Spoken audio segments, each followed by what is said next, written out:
Hội trường đấu thầu. Làm gì đấy? Thư mời của anh đâu? Phải có thư mời mới được vào.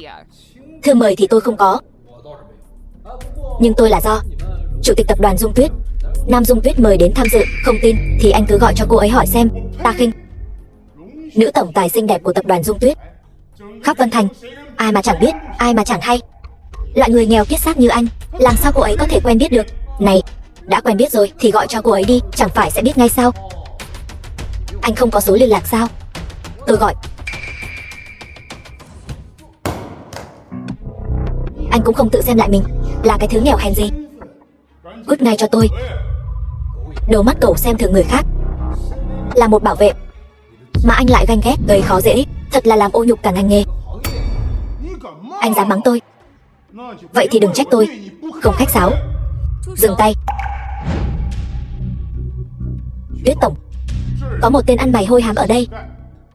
Tôi sẽ giúp ngài đuổi hắn ra ngoài. Sao ngươi lại ở đây? Tham gia hội đấu thầu thôi. Là một cuộc giao dịch thế nào? Cho tôi vào trong. Phương án của hội đấu thầu tôi nắm chắc rồi. Ngươi...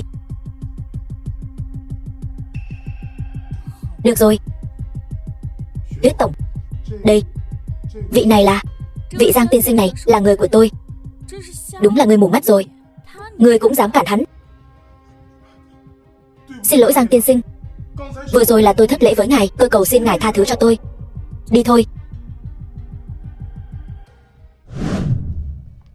Tuyết tổng, tôi nghe nói Lâm gia đã ký hợp đồng với Vương Thiếu Hoa rồi. Ngầm quyết định là Vương Thiếu gia rồi. E rằng lần này chúng ta sẽ thua. Điều kiện của tập đoàn Dung Tuyết các vị hoàn toàn phù hợp với điều kiện của Lâm gia. Hội đấu thầu lần này thuộc về ai? Thật sự chưa chắc chắn. Này, ngươi không phải là tên bảo vệ nhỏ ở quán bar hôm đó sao? Các ngươi đợi ta ở đây, ta bảo đảm ngươi thành công. Phòng nghỉ của Lâm gia. Kẻ nào dám xông vào phòng nghỉ của Lâm gia chúng ta? Này, ta tên Giang Phong. Ngươi không cần biết ta là ai. Ngươi chỉ cần biết ta đến đây để cho Lâm gia các ngươi một cơ hội giàu sang. Giàu sang? Ở Vân Thành chưa có ai dám nói trước mặt Lâm gia chúng ta là ban phát giàu sang. Vậy sao? Trong thẻ này có 100 triệu. Ngươi có thể kiểm tra trước. Không cần kiểm tra. Nhưng mà 100 triệu cứ thế tặng cho tôi sao? Đương nhiên là có điều kiện. Nhưng mà đối với Lâm gia các ngươi mà nói lại là một chuyện tốt khác. Ý gì? Đây. Phương án đấu thầu. Bản kế hoạch tinh diệu và hoàn chỉnh như vậy. Giang tiên sinh, tôi đối với ngài càng ngày càng hứng thú. Lâm gia đặt chân ở Vân Thành bao nhiêu năm nay, đối với danh tính của ngài thật sự là rất xa lạ. Tôi thì vốn dĩ không thích quá phô trương. Nếu không phải biết hội đấu thầu lần này của các ngươi đã nội định người trúng thầu từ trước thì tôi căn bản không muốn lộ diện. Hội đấu thầu lần này quả thật chỉ muốn làm cho có lệ thôi. Bởi vì trước khi bản kế hoạch của ngài xuất hiện, chỉ có Vương Thiếu Hoa của Vương gia là tương đối hài lòng. Vương Thiếu Hoa so với bản kế hoạch của tôi thì kém xa lắm. Được thôi, vậy thì hủy bỏ tư cách nội định của bọn họ đi. Bản kế hoạch này tôi định đưa cho Nam Dung Tuyết của tập đoàn Dung Tuyết. Nam Dung Tuyết chính là người Vân Thành đệ nhất mỹ nữ tổng tài. Ra là vậy, tôi hiểu rồi. Tiêu đề tối nay nhất định thuộc về tập đoàn Dung Tuyết. Lần này thật sự đa tạ ngài. Tập đoàn Dung Tuyết ngày càng hưng thịnh, chớ có quên chúng tôi nhé.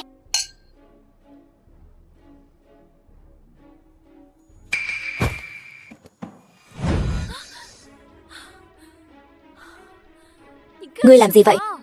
Chai sâm panh thượng hạng này bị hắt lên người đàn bà xấu xa rồi.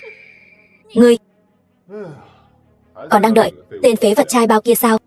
Ta nghe nói ngươi còn tuyển hắn làm trợ lý nữa. Thật là buồn cười ngủ mất. Ngươi đừng có tưởng tên phế vật đó thật sự có thể thay đổi kết quả tối nay chứ. Phải đó, người khác tối nay chẳng qua cũng chỉ là làm nền cho Vương Thiếu thôi. Ngươi đừng có cười sớm quá. Đừng tưởng ta không biết. Ngươi sắp bị các cổ đông của ngươi hỏi tội rồi. Đến lúc đó ngươi chính là tội đồ khiến tập đoàn Dung Tuyết phá sản. Mẹ ngươi cả đời này cũng sẽ không nhắm mắt được. Vương Thiếu Hoa, ngươi uy hiếp ta. Uy hiếp ngươi? Nam Dung Tuyết, ta nói cho ngươi biết, không có vương gia ta, ngươi cái gì cũng không phải. Nam Dung Tuyết, ngươi đừng có tưởng mình vẫn là cái người cao cao tại thượng, tổng tài tập đoàn nữa. Thật buồn cười ngủ mất. Kế hoạch còn chưa ra, bây giờ nói thế e là hơi sớm đấy. Vương thiếu, chúng ta mau đưa hợp đồng này cho cô ta xem đi, để cho người đàn bà này sớm nhận rõ hiện thực. Nam Dung Tuyết, ngươi xem cho kỹ. Đây là cái gì? Đây là hợp đồng trúng thầu của Lâm gia. Ngươi, hợp đồng của ngươi đều là giả. Làm sao khiến Nam Dung gia sụp đổ đây? Ngươi chẳng qua chỉ là tên trai bao, được Nam Dung Tuyết bao nuôi, cũng dám chất vấn hợp đồng Lâm gia đưa cho ta. Đừng nói bậy. Lần đấu thầu này chúng ta thua rồi. Đi thôi. Cuộc đấu thầu chưa thua, tin tôi đi. Sắp ngủm rồi còn dám cứng miệng. Ta nghĩ hai người các ngươi mau quỳ xuống. Quỳ xuống cầu xin Vương thiếu đi. Cuồng vọng như vậy, ngươi còn có thể khiến tập đoàn Dung Tuyết sống lại được sao? Đúng vậy. Đương nhiên rồi, hợp đồng của Lâm gia bây giờ đã giao cho ta, tập đoàn Dung Tuyết chắc chắn sẽ sụp đổ. Vậy sao? Nhưng mà Lâm phu nhân vừa mới nói với tôi, người trúng thầu mới là Nam Dung Tuyết. Nhảm nhí. Lâm phu nhân rõ ràng là ưng ý.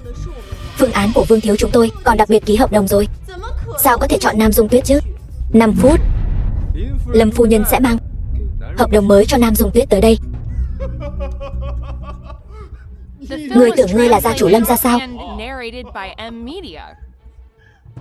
Giang Phong, Lâm gia là gia tộc đế đô đấy. Dám sỉ nhục gia tộc đế đô, để Lâm gia biết được sẽ khiến các người ngủm không chỗ chôn. Nam Dung Tuyết muốn giữ thể diện cũng không đến mức để tên đàn ông đẹp mã của cô nói dối chứ. Giang Phong, đừng nói những lời tức giận này nữa, giữ sĩ diện đi. Đi thôi. Dạ tổng tài bất động sản, tổng tài của tập đoàn Dung Tuyết này thật sự ghê tởm, ở đây lừa bịp. Dạ tổng tài tập đoàn Hoa Sương. Phải đó, tôi nghe nói từ lâu rồi, Nam Dung Tuyết này không phải người tốt lành gì. Nếu không phải Vương thiếu chiếu cố cô ta, biết đâu cô ta đã lưu lạc đầu đường xó chợ rồi. Lâm Hồng Yến, 3 phút. Tôi muốn cô trong 3 phút mang hợp đồng và con dấu của Lâm gia các người tới hội nghị đấu thầu. Tôi thấy anh gọi một cuộc điện thoại giả để lừa người ta thì có, chỉ bằng anh mà cũng xứng có điện thoại của Lâm phu nhân. Dám sỉ nhục Lâm phu nhân như vậy, xem ra tập đoàn Dung Tuyết này sắp tiêu đời rồi. Nếu cô đã không biết điều như vậy, Vương gia ta sẽ cùng cô đoạn tuyệt mọi hợp tác. Xem ra tập đoàn Dung Tuyết này sắp ngủm không chỗ chôn rồi. Đúng vậy, Vương thiếu có Lâm gia giúp đỡ, nhất định sẽ thăng tiến vùn vụt. Chúng tôi đồng ý cắt đứt hợp tác với tập đoàn Dung Tuyết, đi theo ngài. Băng tổng tài tập đoàn Lăng Lãng, tập đoàn Lăng Lãng chúng tôi cũng vậy. Các người, tổng giám đốc tập đoàn Dung Tuyết này không biết điều như vậy. Nếu là tôi đã sớm đồng ý điều kiện của Vương thiếu rồi. Phải đó, không phải chỉ là lên giường thôi sao? Sau này đợi đến khi công ty sập tiệm, không biết bao nhiêu người cưỡi lên người cô ta đâu. Vương thiếu, chúng tôi sẽ giúp ngài giải quyết rắc rối. Người đâu? Ném hai người này ra ngoài cho ta. Làm gì vậy? Vương thiếu Hoa, bây giờ kết luận có phải hơi sớm không? Nam Dung Tuyết, cô có kết cục ngày hôm nay chẳng phải đều tại cô, vì tên vô dụng này mà cãi lời tôi sao? Như vậy đi, rời bỏ hắn, quỳ xuống cầu xin tôi còn có thể cân nhắc giúp cô. Mẹ tôi tốn bao tâm huyết sáng lập tập đoàn Dung Tuyết, không thể hủy hoại trong tay tôi. Tuyết tổng, chúng tôi. Giang Phong, đủ rồi, chúng ta tiêu rồi. Tập đoàn Dung Tuyết cũng tiêu rồi. Tiểu Tuyết, tối nay cô và Tiểu Điềm cùng hầu hạ ta, để ta hưởng thụ một chút niềm vui tề ra. Biết đâu ta vui lên, ta còn có thể cân nhắc giúp cô. Nếu cô tin ta thì cứ ngoan ngoãn đứng ở đây. Đồ đàn bà rượu mời không uống, lại muốn uống rượu phạt. Giang Phong, Ngươi dám đẩy ta? Ta đã báo cho Lâm phu nhân tới đây rồi. Lập tức sẽ là ngày ngủm của ngươi. Ngày ngủm của ai? Còn chưa chắc chắn đâu. Lâm phu nhân tới. Lâm phu nhân đến rồi. Các ngươi xong đời rồi.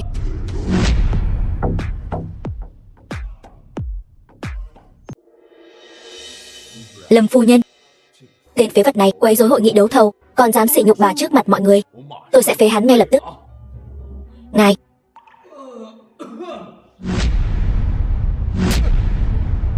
Vương thiếu, Giang tiên sinh, anh thay tôi công bố kết quả đấu thầu rồi sao? Tôi đã nói rồi, nhưng họ không tin.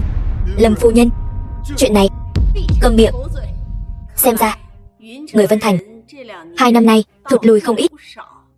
Ngay cả tên ngốc như anh cũng có thể thay tôi tuyên bố mọi chuyện rồi. Người đâu? Lôi hắn ra ngoài. Vả miệng. Lâm phu nhân, tha mạng. Bà nghe tôi giải thích đã. Om sòm. Vả miệng. Lâm phu nhân, đợi tôi với Vương thiếu. Vương thiếu, tôi tuyên bố người chiến thắng cuối cùng của hội nghị đấu thầu tập đoàn Lâm Thị là tập đoàn Dung Tuyết.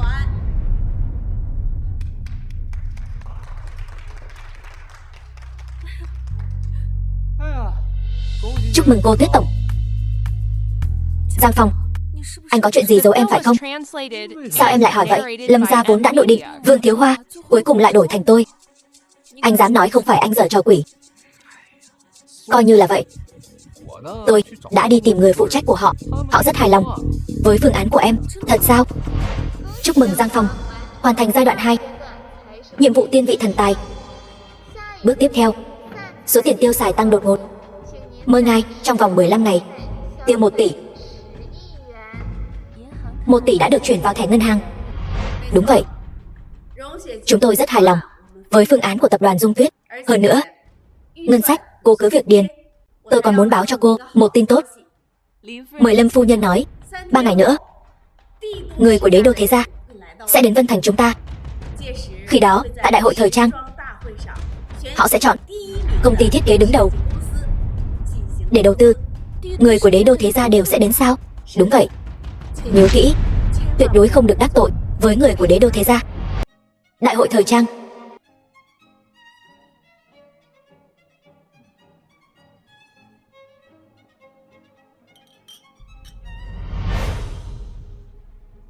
Nam Dung Tuyết, tôi thấy ở đây cũng không có người mẫu của tập đoàn Dung Tuyết. Ngươi sẽ không? Vẫn chưa tìm được chứ? Tập đoàn Dung Tuyết, Lý lão, người của Lý gia ở Đế Đô, thế mà lại không mời được người mẫu nào đến. Cái tập đoàn Dung Tuyết này nhìn là biết không để tâm đến mọi người. Ngay cả người mẫu thời trang cũng không trưng bày. Một doanh nghiệp nhỏ ở Vân Thành, Trương lão, người của Trương gia ở Đế Đô, vậy mà lại không coi trọng chúng ta như vậy.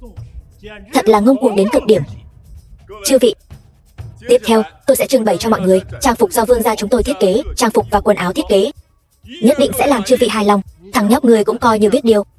Lát nữa xem ngươi đấy, biểu hiện cho tốt vào. Phế vật. Giang Phong,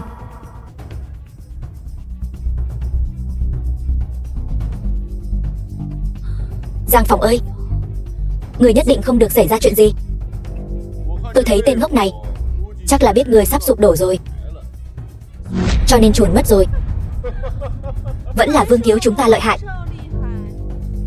Tất cả đều nằm trong kế hoạch của Vương thiếu. Nam Dung Tuyết, cổ đông của ngươi đều rút vốn đầu tư sang chỗ ta rồi. Ngươi quỳ xuống, ngoan ngoãn mà xin lỗi ta đi.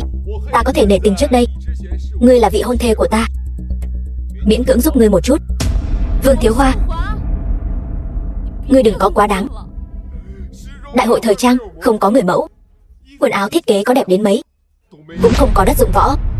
Khoản đầu tư của Thế gia Đế Đô lần này là của ta rồi. Kẻ tiểu nhân bị ổi. Chư vị, đại hội thời trang năm nay bây giờ bắt đầu.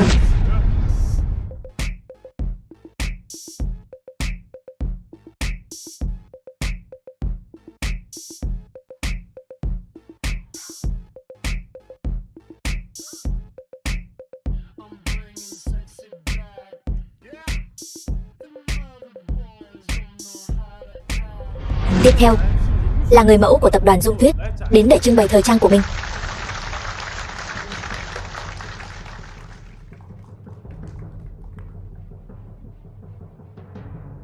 Nam Dung Tuyết tiểu thư, xin hỏi quý công ty không chuẩn bị bất kỳ người mẫu và trang phục nào sao? Cái này, ai nói Dung Tuyết công ty không có người?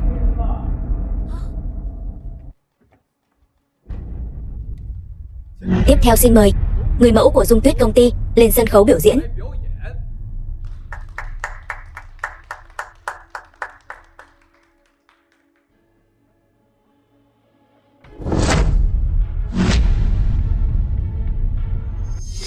Sao lại là cô ta?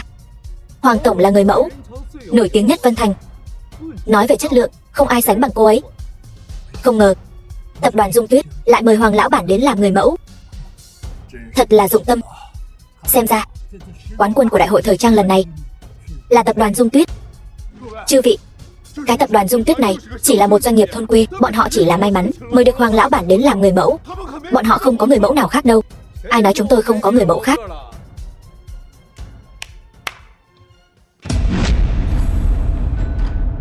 The film was translated and narrated by M Media.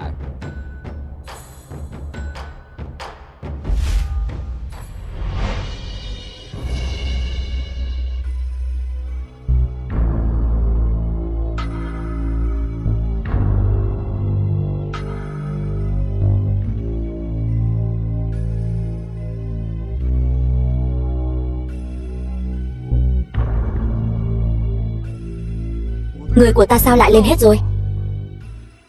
Đây là chuyện gì đang xảy ra? Căn cứ vào kết quả bỏ phiếu, tôi tuyên bố quán quân của đại hội thời trang lần này là tập đoàn Dung Tuyết.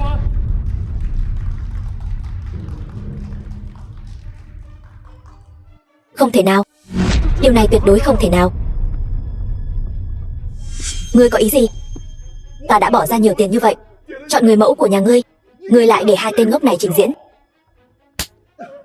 Chỉ bằng vài chục triệu ngươi cho. Ta nói cho ngươi biết, vị Giang tiên sinh này là nhân vật các ngươi không thể đắc tội. Ta khuyên ngươi mau chóng xin lỗi rồi cút đi. Hắn chỉ là một tên được bao nuôi. Tiểu Bạch Kiểm, mù mắt ngươi rồi.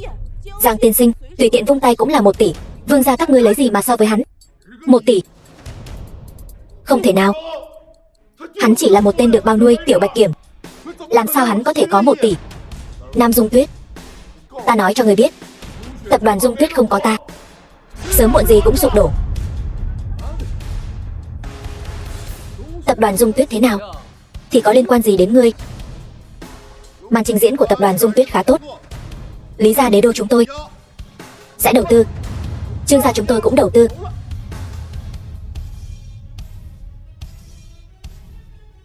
Được.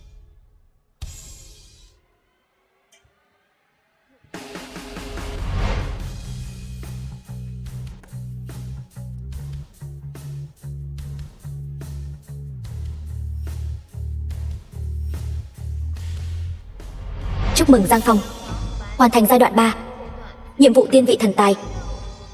Bước tiếp theo, số tiền tiêu xài tăng đột ngột. Mời ngài trong 10 ngày tiêu 2 tỷ. 2 tỷ đã được chuyển vào thẻ ngân hàng. Thời gian ngày càng ngắn, số tiền tiêu xài lại không ngừng tăng theo kiểu tăng đột ngột. Tiếp theo phải làm sao đây? Cái gì? Ngươi nói Bình Kim Văn Thanh Tử đã xuất hiện trở lại phòng nghỉ hội đấu giá. Cha, con nghe cha nói, món đồ mẹ yêu thích nhất lúc sinh thời là Bình Kim Văn Thanh Tử đang ở buổi đấu giá này. Thật sao? Nam Dung Liệt, gia chủ Nam Dung gia. Đúng vậy. Bảo vật này trên thị trường có rất nhiều hàng giả, rất khó phân biệt thật giả. Không biết lần này là thật hay giả. Nam Dung bá phụ, không cần lo lắng. Tử Cương, con cả Từ gia, chắc hẳn vị này chính là Lạnh Thiên Kim. Nam Dung Tuyết, quả nhiên có dung mạo chim sa cá lặn, hoa nhường nguyệt thẹn. Hôn sự này ta đồng ý. Hôn sự? Hôn sự gì vậy? Đây cũng là di nguyện của mẹ con. Năm xưa ai có thể tìm được Bình Kim Văn Thanh Tử, ta sẽ gả con cho người đó. Cái gì? Con không đồng ý. Tuyết Nhi, đừng lo. Đường đại sư. Đường đại sư, bậc thầy giám định bảo vật, là bậc thầy giám định bảo vật mà ta bỏ ra rất nhiều tiền mới mời được. Nghe nói trong lĩnh vực này, ông đã giám định hơn 1000 món cổ vật. Hôm nay bình kim văn thanh từ, chỉ cần được giám định là thật, ta sẽ không tiếc bất cứ giá nào để có được nó. Xin lỗi bá phụ, tôi mạo muội. Tuy nhiên, tôi có thể hứa với ông, cái bình kim văn thanh từ này chỉ là tôi tặng cho nhà Nam Dung chúng ta làm của hồi môn. Chỉ cần bá phụ đồng ý hôn sự của tôi và Tuyết Nhi, đến lúc đó Từ Cương phải không? Anh nói xem buổi đấu giá còn chưa bắt đầu, anh đã vội vàng bàn chuyện cưới xin rồi. Anh thực sự thích cô ấy, hay là muốn ngủ với cô ấy? Anh là cái thá gì dám ở đây nói năng bừa bãi? Từ Cương, giới thiệu một chút, bạn trai tôi, Giang Phòng. Giang Phòng, anh chính là kẻ bị nhà Vương cướp mất người phụ nữ, tên bảo vệ ngu ngốc. Sao nào? Anh cũng biết giám định bảo vật sao? Tôi có biết giám định bảo vật hay không không quan trọng, tôi có tiền. Tôi định là buổi đấu giá hôm nay bao trọn gói. Bao trọn gói? Bao trọn gói cái gì chứ? Nói bậy bạ gì thế? Khu nhà họ Từ, trong mắt tôi Giang Phòng này còn chẳng đáng nhắc tới. Thật là cóc ghẻ mà đòi ăn thịt thiên nga. Khẩu khí thật lớn. Nhóc con, đừng ngông cuồng. Hôm nay tôi mà không cho anh đền đến sạch bách. Tôi đây không mang họ Từ. Đền tiền sao? Tuyệt quá. Tôi cầu còn không được. Anh. Hội đấu giá. Quý vị, Nhã Phi Cửu Long Thương hội. Buổi đấu giá của Thương hội Cửu Long, chúng tôi bây giờ bắt đầu. Anh chàng, vừa rồi cậu đã khiến Từ thiếu gia mất mặt. Đợi lát nữa, cậu ta chắc chắn sẽ không dễ dàng bỏ qua cho cậu đâu. Bá phụ yên tâm. Buổi đấu giá sao, ai trả giá cao hơn sẽ được. Điều này tôi vẫn rất tự tin. Nhưng mà Giang Phòng, bên cạnh Từ Cương có cao nhân đi cùng, cậu được không? Biết hay không biết giám định bảo vật có quan trọng không? Xin mời vật phẩm đấu giá đầu tiên. Đây là vật phẩm đấu giá đầu tiên của Thương hội Cửu Long chúng tôi. Ngọc bích đen, quỷ phụ thần công, ôn nhuận tinh tế, đeo lâu ngày, thậm chí còn có công dụng dưỡng sinh và làm đẹp da. Giá khởi điểm 100 vạn, mỗi lần tăng giá không được thấp hơn 10 vạn. Chụp lấy miếng ngọc này tặng cho Tiểu Tuyết cũng không tệ. 1000 vạn. Từ công tử thật là hào phóng, vậy mà ra giá 1000 vạn. Còn ai muốn tăng giá không? 2000 vạn.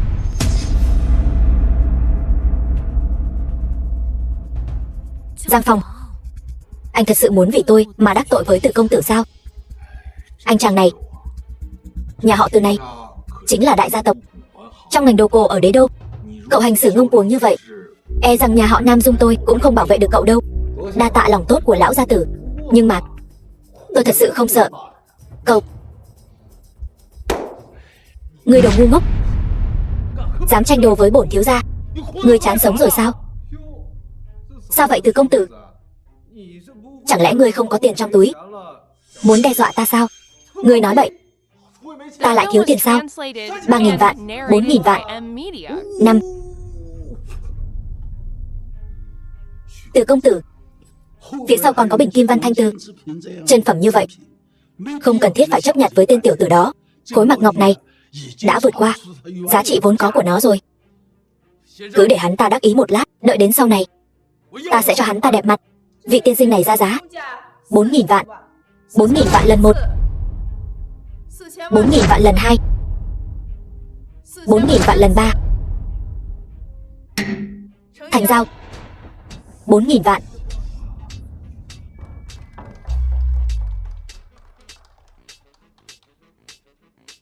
Khối mặc ngọc 4000 vạn này cũng chẳng ra sao.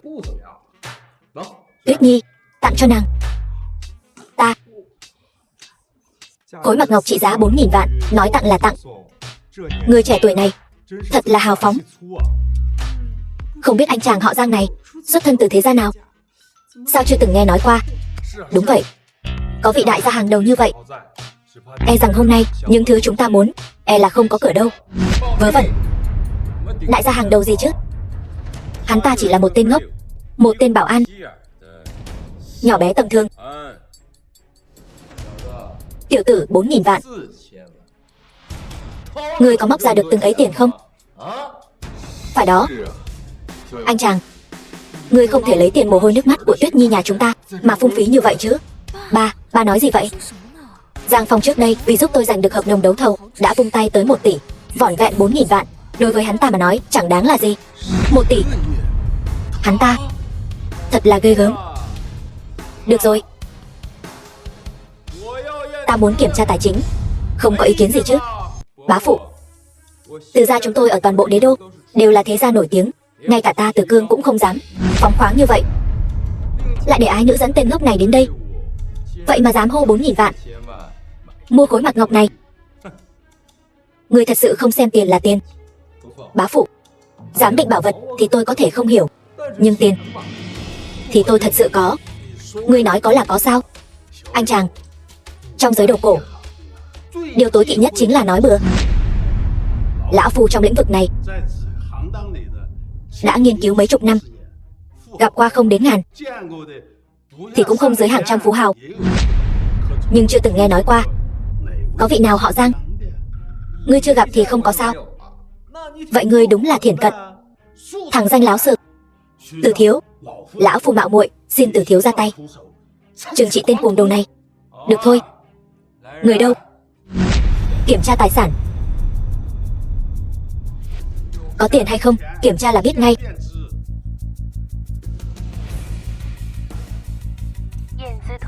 Kiểm tra tài sản đạt. Từ thiếu, thẻ của ngài đây. Người có thực lực đi đến đâu cũng đều có thực lực, không giống như một số người tôn nghiêm, thể diện xem trọng hơn bất cứ thứ gì. Trong túi không có một xu, lại thích làm ra vẻ ta đây. Ngươi không sai. Có tiền hay không không cần nói bằng miệng, khí chất phong độ nhìn là biết ngay. Không giống một số người vừa đi tới đã thấy toàn mùi nghèo nàn. Giang tiên sinh, có tiện cho tôi xem qua thẻ ngân hàng của ngài không? Chúng tôi muốn kiểm tra tài sản một chút. Hai người, một già một trẻ, một người hát một người phụ họa, diễn cũng thật hay. Kiểm tra tài sản cũng được, nhưng các người nói kiểm tra là kiểm tra, vậy chẳng phải tôi rất mất mặt sao? Nếu tôi vượt qua kiểm tra thì sao? Nếu ngài vượt qua kiểm tra, vật phẩm đấu giá đầu tiên của chúng tôi sẽ giao cho ngài như đã hẹn. Ngoài ra, chúng tôi còn tặng ngài một thẻ hội viên VIP tối cao của Cửu Long Thương hội tại tất cả các cơ sở thuộc Cửu Long Thương hội. Hạn mức mua sắm của ngài là 100 triệu. Thôi, tiền của tôi tiêu mãi không hết, đừng có tặng tiền cho tôi nữa. Đến nước này, anh chàng họ Giang vẫn bình tĩnh như vậy, chẳng lẽ thật sự có chỗ dựa? Được thôi, kiểm tra đi. Thằng nhóc thối tha nhà ngươi, nếu thật sự có tiền, ta sẽ quỳ xuống dập đầu cho ngươi. Được thôi, một lời đã định.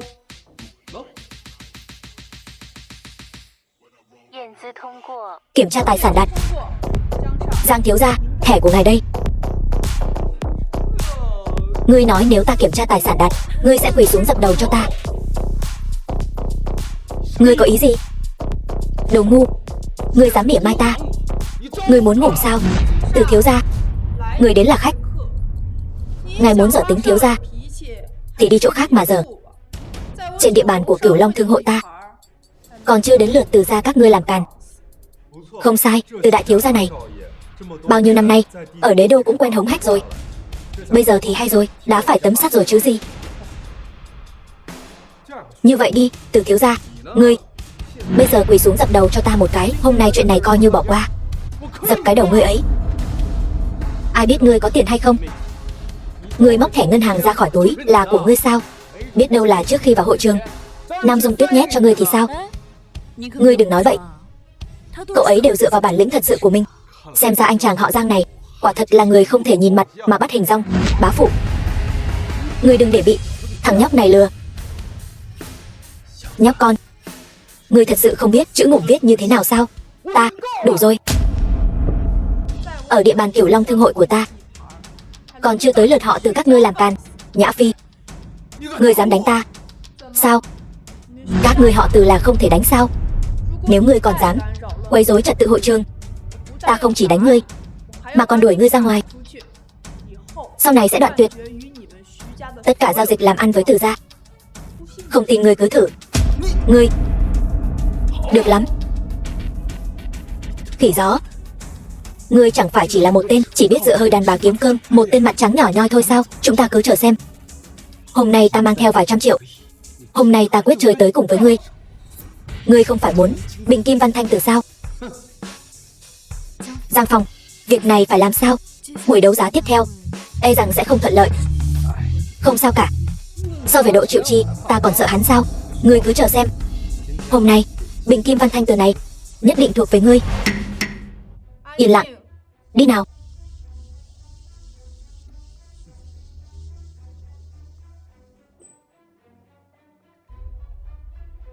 Xin mời vật phẩm thứ hai. Bức Càn Khôn Sơn Thủy Đô này là tuyệt phẩm, được lưu truyền từ 2000 năm trước. Càn Khôn Sơn Thủy Đô, giá khởi điểm 1000 vạn. Bức Càn Khôn Sơn Thủy Đô này là thật hay giả? Nét vẽ tuyệt thế. Phía trên còn có ấn ghi của các họa sư và đại sư, ngự dụng của các triều đại. Còn chất liệu cũng phù hợp. E rằng đây chính là hàng thật. Nếu bức tranh này là thật thì giá trị phải tăng lên gấp bội. Bức Càn Khôn Sơn Thủy Đô này họ Từ ta nhất định phải có được. Ta trả giá 5000 vạn. Ta trả giá 100 triệu. Thằng nhãi danh, ngươi không nghe rõ ta nói sao? Ta nói họ Từ ta nhất định phải có được. Từ công tử muốn thì thêm tiền đi. Khỉ gió, sau khi buổi đấu giá kết thúc, họ Từ ta sẽ khiến ngươi ngủm không có chỗ chôn.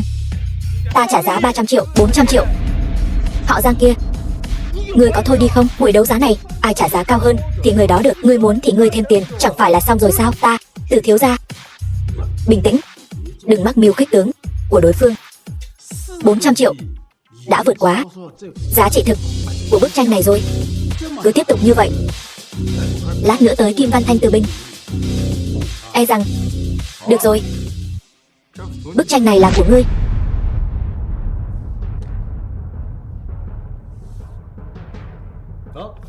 Hay là tặng cho ngươi đi. Không, đây là do ngươi có bản lĩnh giành được. Ta không nhận của biếu không.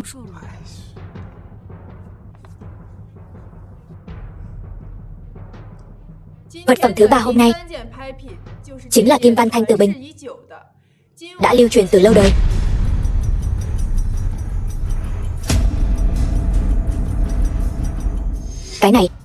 Cái này là thật. Thật sự tìm được Kim Văn Thanh Từ binh rồi. Kim Văn Thanh Từ binh, do nguyên nhân lịch sử của nó, số lượng hiện vật còn tồn tại rất nhiều. Các triều đại đều có cao thủ làm giả. Vậy thì chiếc Kim Văn Thanh Từ binh này rốt cuộc có phải là đồ thật hay không? Cần các vị tự mình giám định. Cuối cùng cũng đến lúc ta trổ tài rồi. Giang Phong, ngươi không phải có tiền sao? Có tiền thì đã sao? Ngươi không hiểu giám định bảo vật. Không hiểu giám định bảo vật thì làm sao lấy lòng được mỹ nhân? Liệt thúc, tôi nhớ ngài đã nói, ai tìm được Kim Văn Thanh Từ binh, người đó sẽ được cưới Tiểu Tuyết phải không? Chỉ cần Kim Văn Thanh Từ binh này là thật, chuyện hôn sự này ta có thể làm chủ. Ta đồng ý chuyện hôn sự này. Cha, con vẫn chưa đồng ý. Mời các vị tự mình giám định.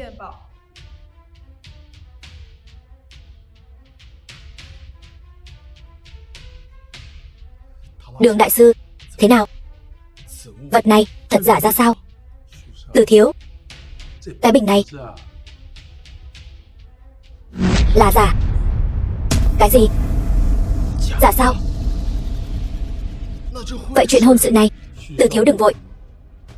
Cái này vẫn còn có kẻ không phân biệt được thật giả.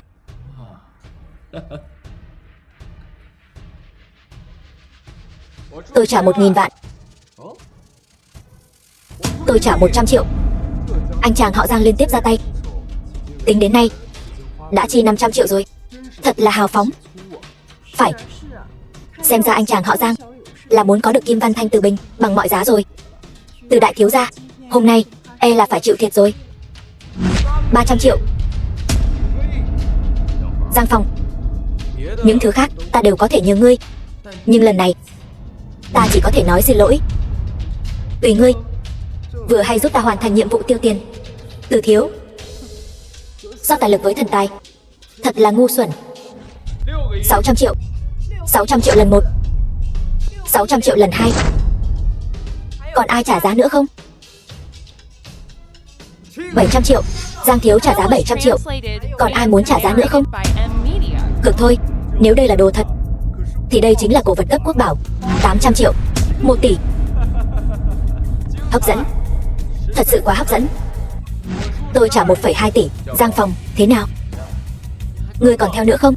Vỏn vẹn 1,2 tỷ cũng dám mạnh miệng. Tôi trả 1,5 tỷ. 1,5 tỷ sao? Được. Giang Phong quả nhiên khí phách. Nhã Phi tiểu thư, còn chờ gì nữa? Không ai trả giá nữa. Giang đại thiếu gia chúng ta ra tay. Còn ai dám trả giá nữa không? Gõ búa đi. Giang Phong tiên sinh trả giá 1,5 tỷ. 1,5 tỷ lần 1, 1,5 tỷ lần 2, 1,5 tỷ lần 3. Thành giao. Chúc mừng Giang Phong tiên sinh đấu giá thành công món đồ của buổi đấu giá này. Vật phẩm đấu giá quý giá nhất, Kim Văn Thanh Từ Bình. Chờ đã. Cái Kim Văn Thanh Từ Bình này là đồ giả. Giả sao? Cái này hoàn toàn không phải là đồ cổ truyền đời độc bản 2000 năm, mà là một bản sao chép thời cận đại. Lịch sử chưa tới 100 năm thôi. Cùng lắm thì cũng chỉ không quá 100 vạn.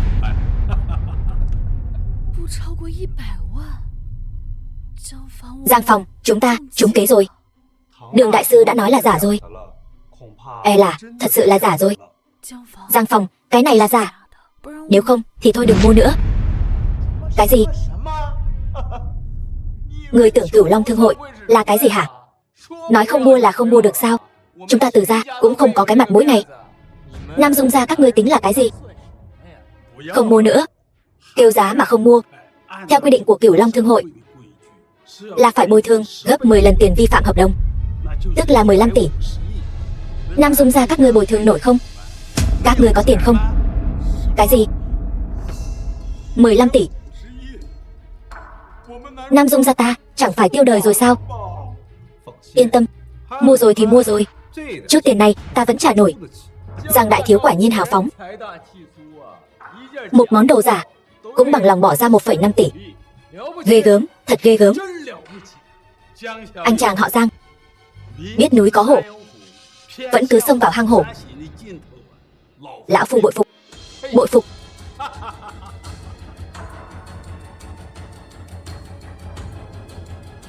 Giả thì đã sao? Tiểu gia ta mua đồ chưa bao giờ quan tâm thật giả, biết rõ là giả. Giang thiếu gia này vẫn bỏ ra nhiều tiền như vậy để mua, chắc là đầu óc có vấn đề rồi. Đây rõ ràng là Từ đại thiếu gia dùng kế hãm hại Giang thiếu gia. Lần này Giang thiếu gia đúng là nuốt bồ hòn làm ngọt, có khổ mà không nói nên lời. 1,5 tỷ, đó không phải là 15 đồng. Giang thiếu gia này vẫn còn quá trẻ. Đúng, ngươi không quan tâm thật giả, vậy thì ngươi trả tiền đi. 1,5 tỷ cầm tới tay trực tiếp lỗ mất 100 lần. Từ thiếu, hôm nay ta sẽ nói cho ngươi một đạo lý. Cái gì? Tiền khó mua được sự vui vẻ, tiền khó mua được sự vừa ý. Vị Giang thiếu gia này bỏ ra 1,5 tỷ, e là đã bị chọc tức đến phát điên rồi. Phải đó, ai bị gài bẫy cũng sẽ không vui vẻ gì. Kẻ hạ đẳng vẫn chỉ là kẻ hạ đẳng, chẳng có chút giáo dục nào. Chỉ cần chịu chút kích thích liền bắt đầu nói năng lung tung. Giang thiếu, quy tắc của buổi đấu giá, gõ búa là không hối hận. Mời ngài tự trọng. Ngươi yên tâm, ta nói 1,5 tỷ là 1,5 tỷ, tuyệt đối không gây chuyện cho Cửu Long Thương hội các ngươi. Từ thiếu, nhớ kỹ lời ta nói. Cái bình này, nếu ta vui, nó đáng giá 1,5 tỷ. Ta không vui. Ngươi đập cái bình này đi. Sao? Ta bỏ 1,5 tỷ ra để nghe một tiếng choang. Từ thiếu gia không vui sao? Kỳ lạ, lẽ ra đã tiêu hết 2 tỷ rồi. Sao không có thông báo gì nhỉ? Đó là cái gì? Trong cái bình này sao lại có một cái bình gốm men ngọc vân kim? Chẳng lẽ đây thật sự là bình gốm men ngọc vân kim? ở trong cái bình giả này. Không thể nào. Thằng nhãi này đụng độ vận may, sao lại có thể được cái thật? Vương hội trưởng Cửu Long Thương hội đến. Vương hội trưởng, ngài sao lại đích thân đến đây? Vương Trấn Hải, hội trưởng Cửu Long Thương hội. Giá trị của bình gốm men ngọc vân kim này mấy lão già chúng tôi đều biết. Đương nhiên là phải đến chiêm ngưỡng một chút. Cái này sao? Chẳng lẽ cái bình gốm men ngọc vân kim của cậu là giả sao? Không, là...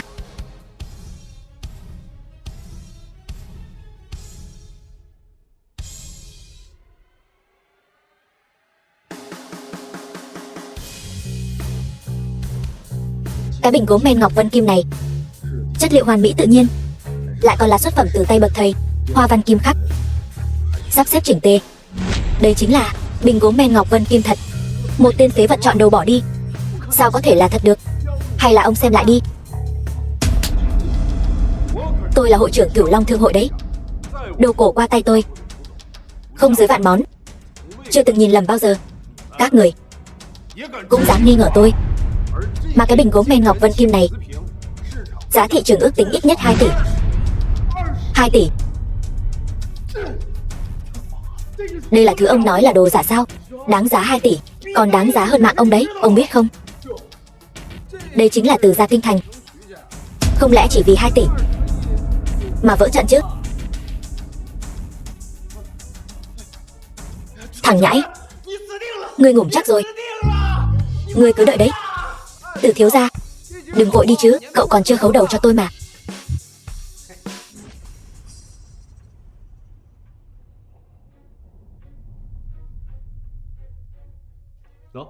Đây là di nguyện của mẹ em đấy.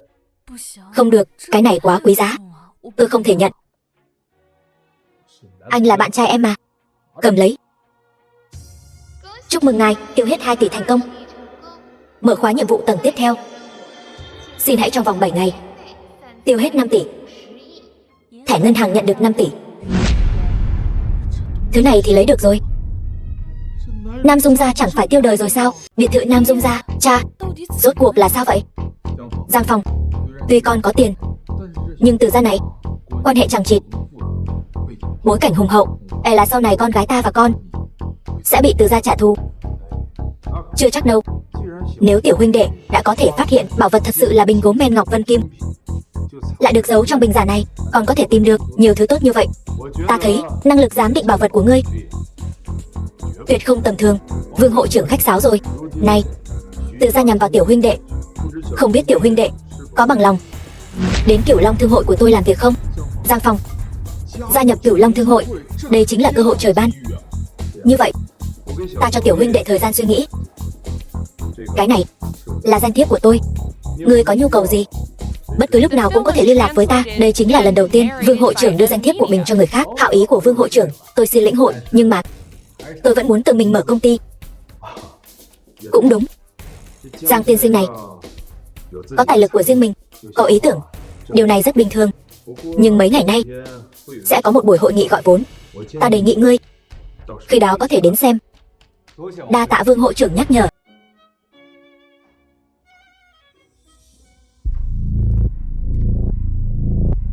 Không ngờ tên ngốc nhà ngươi cũng đến hội trường chiêu thương. Sao lại đến đây làm trò cười hả? Chuyện gì vậy? Lần cá cược trước vẫn chưa thực hiện, lần này vội vàng đến đây để khấu đầu cho ta sao? Ngươi chẳng qua là dựa vào hội trưởng Cửu Long Thương hội chống lưng cho ngươi thôi. Nhưng mà Vương hội trưởng này thật sự là tuổi đã cao, mờ mắt rồi, lại đi banh vực cho tên ngốc nhà ngươi. Từ Cương, phụ thân ngươi chẳng lẽ chưa dạy ngươi cách tôn trọng tiền bối sao? Vương hội trưởng, nếu ông banh vực cho tên ngốc này, sớm muộn gì cũng có một ngày ông sẽ hối hận. Đồ ngốc. Hắn là đồ ngốc sao? Vậy ngươi thua hắn thì tính là gì? Loại rác rưởi như hắn sao có thể so với con trai ta chứ? Từ gia chủ, đây chính là đứa con trai ngoan mà ông dạy dỗ sao? Vương hội trưởng, Giang Phong đó chẳng qua là nhờ vào vận may kiếm được vài món hời mới miễn cưỡng chen chân vào xã hội thượng lưu này. Hắn ta loại rác rưởi như giòi bọ, hoàn toàn không đáng để ngươi đối xử như vậy. Lão phu Nam Chinh Bắc Chiến bấy nhiêu năm qua chưa từng nhìn lầm ngươi. Hôm nay hội nghị gọi vốn kết thúc, ta sẽ để ngươi tận mắt chứng kiến nữ nhân của ngươi bị chà đạp dưới thân ta. Ngươi narrated by M Media. Ta nhất định sẽ khiến ngươi vì những lời nói hôm nay trả giá đắt. Vậy thì chúng ta cứ ở hội triển lãm này so tài một phen vậy. Hoan nghênh quý vị đến với đại hội gây quỹ. Tôi là người chủ trì đại hội lần này, Lý Giai Dương, người phụ trách tập đoàn Ngân Hoạt, cũng là người phụ trách của tập đoàn Ngân Hoạt. Tôi tuyên bố đại hội gọi vốn lần này chính thức bắt đầu. Trước đó, tôi muốn tuyên bố một việc. Doanh số của tập đoàn Ngân Hoạt chúng tôi đã một lần nữa lập kỷ lục mới trên toàn quốc. Không ngờ, doanh số của tập đoàn Ngân Hoạt lần này lại cao hơn lần trước. Phải đó, chỉ cần chúng ta nắm bắt cơ hội có được cổ phần của tập đoàn Ngân Hoạt thì đến lúc chia cổ tức đủ cho chúng ta ăn cả đời.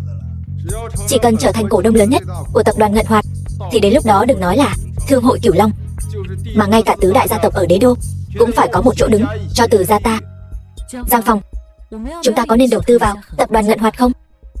Nhiệm vụ phân phát tài sản lần này là tiêu hết 5 tỷ. Nếu đầu tư toàn bộ vào tập đoàn Ngân Hoạt, ta chắc chắn sẽ trở thành cổ đông lớn nhất. Nhưng sau này, nhiệm vụ phân phát tài sản sẽ khó khăn hơn. Có lẽ sau này sẽ có cái tốt hơn. Cứ chờ xem đã. Ta thấy là tiền tiêu hết rồi. Đến hội nghị gọi vốn này chỉ là làm cho có lệ thôi. Thật nực cười. Ngươi nói cái gì?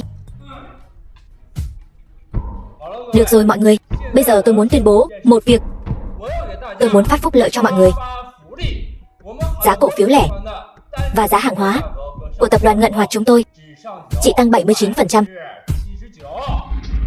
Cổ phiếu của tập đoàn Ngân Hoạt vốn đã đắt, bây giờ còn tăng 79%.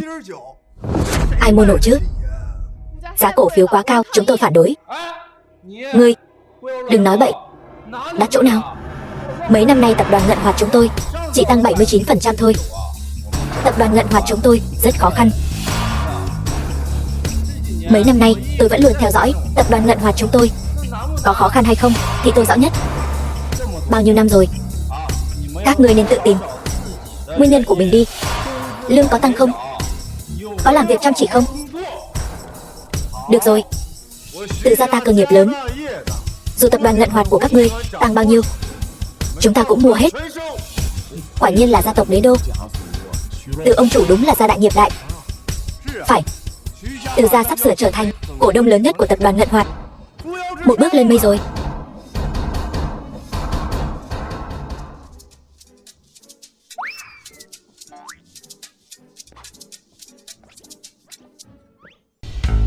Hai vị này là chư vị. Tại hạ Gia Cát Hắc. Gia Cát Hắc, người phụ trách tập đoàn Kiện Khang. Tại hạ Tư Mã Nhị, người phụ trách tập đoàn Kiện Khang. Tư Mã Nhị. Đây chẳng phải hai tên ngốc sao? Hai chúng tôi là người phụ trách của tập đoàn Kiện Khang.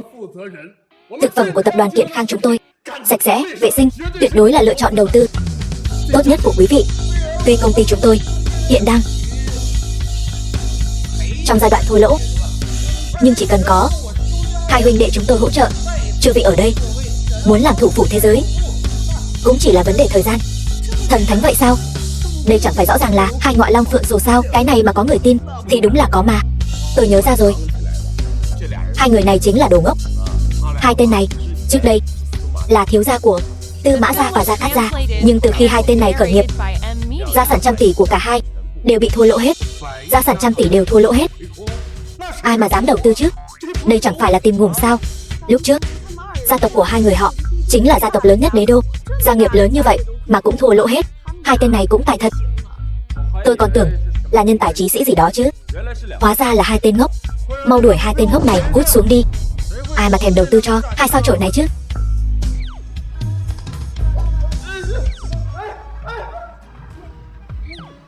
Không đầu tư thì đừng đánh chúng tôi chứ. Chúng tôi đi là được chứ gì. Gia Cát huynh, hình như họ không phải minh chủ của chúng ta. Hay là chúng ta đi thôi? Khoan đã. Dự án này tôi đầu tư. Giang Phong, cậu điên rồi sao? Dự án của hai người họ đều thua lỗ cả. Đồ ngốc hợp với kẻ ngây ngô. Các người cũng xứng đôi đấy. Quả nhiên là đồ bỏ đi, ngay cả đầu tư cũng không hiểu. Phải, quả nhiên một tên ngốc dựa vào vận may chạm đến tầng lớp thượng lưu, định sẵn không thể thoát khỏi thân phận hạ đẳng và tầm nhìn hạn hẹp của cậu. Giang tiên sinh, Đây chính là một dự án đầu tư thua lỗ nặng. Ngài chắc chắn đã suy nghĩ kỹ chưa? Tôi chắc chắn. Tôi muốn đầu tư vào tập đoàn Kiện Khang. Vương hội trưởng lần này đúng là nhìn lầm rồi. Bây giờ ngay cả loại người ngu ngốc này cũng đáng để ngài ra mặt. Đúng vậy. Mấy tên ngốc tầng lớp dưới ngu xuẩn so với chúng ta, những tinh anh thượng đẳng của đế đô, vẫn còn kém xa. Ân công, ngài chính là bá lạc của chúng tôi. Ân công, người tin tưởng hai anh em ta như thế, hai anh em ta nhất định cho ngươi làm thế giới thủ phú. Giang Phong, ngươi chưa nghe nói hai tên ngốc này làm gì cũng thua lỗ sao? Hơn nữa, bọn họ còn nợ một đống. Đúng, ngươi không nói ta đều quên mất. Cho nên chúng ta mau. Công ty các ngươi còn nợ bao nhiêu tiền? Cái dự án này ta toàn quyền phụ trách rồi. Giang Phong, lão nương bảo ngươi từ bỏ đầu tư, ai bảo ngươi trả nợ hả? Ta tưởng ngươi muốn ta trả hết nợ trước mới có thể khởi công dự án. Thật sự cười ngủng ta rồi. Quả nhiên là mấy tên ngốc. Đúng vậy, gia tộc trăm tỷ cũng thua lỗ. Tên ngốc nhà ngươi còn có thể lấy ra bao nhiêu tiền đây? Tiểu mỹ nhân, thấy tên bạn trai ngốc nghếch này của ngươi chưa? Ngươi không bằng đi theo ta, đợi Từ gia chúng ta một bước lên mây, ta sẽ sủng hạnh ngươi thật tốt. Đồ hèn hạ, đừng chạm vào ta. Ngươi dám đánh ta, thật là không biết điều. Đợi tên ngốc này phá sản, ta sẽ cho ngươi quỳ xuống cầu xin ta. Ai nói ta sắp phá sản? Ngươi điên rồi sao? Ngươi biết tập đoàn Kiện Khang gánh trên mình bao nhiêu nợ không? 1,5 tỷ. Ngươi còn có thể lấy ra thêm 1,5 tỷ nữa sao? Phải, cũng chỉ là một tên ngốc, có chút tài sản mà thôi. Ở đây toàn là những con cá mập thương giới và con cháu thế gia. Ngươi chỉ như ánh đom đóm, sao có thể sánh với chúng ta? Ánh trăng rằm đây. Các ngươi cứ nói cái gì mà con cháu thế gia giàu có lắm. Được, hôm nay ta sẽ cho lũ nhóc con các ngươi thấy rõ cái gì gọi là thần tài. Chỉ bằng ngươi cũng xứng gọi mình là thần tài. Từ gia ta tiêu 500 triệu đầu tư vào tập đoàn Ngận Hoạt. 500 triệu đấy nhé. Từ gia thật là hào phóng. Mỗi lần đầu tư đều là toàn bộ tài sản của một gia tộc bình thường. Đúng vậy, gia nghiệp tích lũy qua mười mấy đời của Từ gia, không phải người thường có thể sánh được. Chúng ta phải theo Từ gia đầu tư, đến lúc đó dựa vào cổ tức cũng đủ ăn cả đời. Ta đầu tư 10 vạn, ta đầu tư 20 vạn, ta đầu tư 1.000 vạn. Hiện tại tổng đầu tư của tập đoàn Ngận Hoạt đã đạt 1,5 tỷ. Thấy chưa tên ngốc, chúng ta đã đầu tư 1,5 tỷ rồi. Số tiền này e rằng cả đời này ngươi đều chưa từng thấy qua. Sao nào? Từ gia các ngươi bây giờ còn phải dựa vào người khác đầu tư góp vốn sao? Đúng vậy, ngươi muốn so với Giang Phong còn phải nhờ người khác đến giúp đỡ sao? Điều này không công bằng. Công bằng. Nhân mạch và thế lực của Từ gia ta ở toàn bộ đế đô và Vân Thành, ai ai cũng biết. Chỉ bằng ngươi cũng xứng đấu với Từ gia ta sao? Tiểu tử, bây giờ nhận lỗi còn kịp. Đừng đợi đến lúc hội đầu tư kết thúc bị đánh gãy tay gãy chân rồi mới đến cầu xin. Chẳng qua là hai tên ngu ngốc dựa vào người khác đầu tư mà thôi, còn thật sự tưởng là tiền của mình rồi. Ngươi, cha, hắn chẳng qua chỉ là không giữ được thể diện, muốn vùng vẫy dãy ngủ một chút thôi. Vỏn vẹn 1,5 tỷ, thật sự tưởng ta không lấy ra được sao? 1,5 tỷ, thế nhưng là toàn bộ gia sản của một số gia tộc ở đế đô. Ngươi một mình bằng cái gì mà lấy ra được? Ngươi trẻ tuổi, ngươi thật sự không sợ nói khoác vạ miệng sao? Chỉ loại đồ vô dụng như ngươi, ta xem ngươi làm sao lấy ra được 1,5 tỷ. Từ thiếu gia nói đến có tiền, tên ngốc này làm sao có thể so được với ngài? Từ thiếu gia, với loại người nghèo này có gì hay mà nói?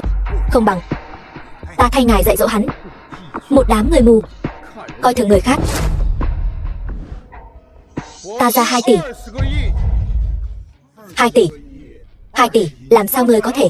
Không thể nào, hắn tuyệt đối đang giả vờ. Loại người nghèo như hắn làm sao có thể có 2 tỷ? Đồ ngu, ngươi dám đuổi chúng ta, mau chóng bồi tội, xin lỗi Từ công tử đi. Giang Phong, ngươi dám động vào người của Từ gia ta, ngươi là chán sống rồi sao? Sao nào, hắn muốn động ta, ta còn không thể đánh trả sao? Từ gia đánh ngươi là phúc khí của ngươi đấy. Đừng có không biết điều, nếu đã cho rằng ta không có tiền, vậy thì xem ta có thể lấy ra 2 tỷ này hay không. Điều tra cho ta, ta muốn xem thử hắn có thể lấy ra được số tiền lớn như vậy hay không.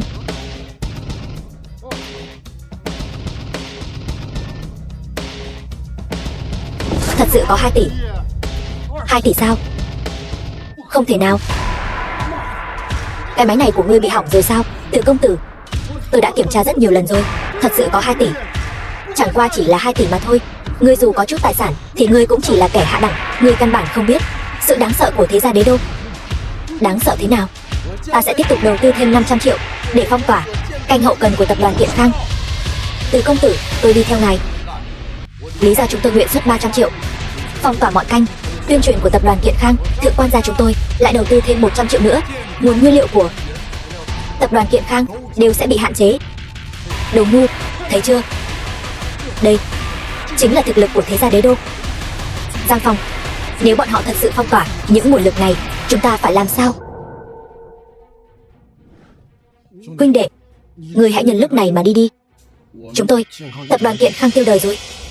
Đúng vậy huynh đệ, ngươi là bá lạc của hai chúng ta. Hai người chúng tôi nhất định sẽ bảo vệ ngươi chu toàn. Chỉ bằng hai người mà cũng đòi bảo vệ hắn chu toàn. Đợi hội nghị kết thúc, mấy người các ngươi một tên cũng đừng hòng đi. Ta nói rồi, các ngươi muốn làm gì? Làm gì sao? Đương nhiên là làm. Còn chưa phân thắng bại đã vội ăn mừng rồi. Còn gì để so nữa? Ta có nhiều người thế này, lại có nhiều tiền thế này, còn có quyền phong tỏa tập đoàn Kiện Khang nữa. Ngươi dựa vào cái gì mà so với ta? Huynh đệ tốt, đôi khi có tiền có thể giải quyết 99% vấn đề trên thế gian này. Chẳng lẽ ngươi nghĩ rằng thế gia đế đô chúng ta trăm năm qua chỉ dựa vào tiền thôi sao? Không, ý ta là 1% còn lại chẳng qua là cần nhiều tiền hơn thôi. Giang Phong, ngươi đã là nọ mạnh hết đà, đừng có ở đây làm trò nữa. Ngoại Long, Phượng Sồ, được một người là có thể an thiên hạ. Hôm nay may mắn được gặp cả hai vị, đây chính là thiên ý an bài. Hôm nay ta nguyện xuất thêm 3 tỷ để thông suốt mọi kênh, cho tất cả mọi người đều biết tập đoàn Kiện Khang. 5 tỷ, thế này chẳng phải còn nhiều tiền hơn cả Từ gia sao? Bây giờ ai mà có thể bỏ ra 5 tỷ tiền mặt chứ? Ai mà chẳng phải cậu ấm cô Chiêu giàu có chứ? Không thể nào, tuyệt đối không thể nào.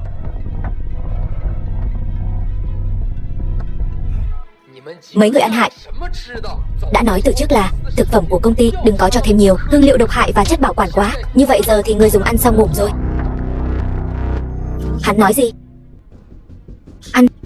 Ăn xong ngủm rồi. Cái tập đoàn Ngận Hoạt hại ngủm người rồi. Loại doanh nghiệp này sao có thể tồn tại được nữa? Tiền chúng ta đầu tư coi như mất trắng rồi. Ta vừa mới bỏ ra mấy trăm triệu cơ mà. Khỉ gió, đồ của tập đoàn Ngận Hoạt hại ngủm con trai ta rồi. Doanh nghiệp thất đức, ta muốn người đền mạng. Ta đã bảo rồi, sao mùi vị lại ngon thế này? Hóa ra tất cả đều là hóa chất và chất bảo quản cả. Đừng quay nữa. Nghe nói thực phẩm của tập đoàn Ngận Hoạt là do vượt quá liều lượng hóa chất mới gây ngủm người, có phải vậy không? Lý Giai Dương tiên sinh, chúng tôi hoàn toàn dùng nguyên liệu thật. Tập đoàn Ngận Hoạt vì lợi ích mà coi thường mạng người. Xin hỏi quý công ty có thừa nhận không? Lý tổng, tập đoàn Ngận Hoạt chúng ta kiện tụng, thua kiện rồi. Công ty phá sản rồi. Phá sản rồi sao? Cái gì lấy mạng thì đền mạng? Hóa ra là đã thêm hóa chất và chất bảo quản. Ta đã bảo, sao không ai mua đồ của chúng ta? Tập đoàn Kiện Khang tuy mùi vị kém hơn một chút, nhưng mà lại dùng nguyên liệu thật. Bây giờ tất cả các doanh nhân đều đã đầu tư vào tập đoàn Kiện Khang.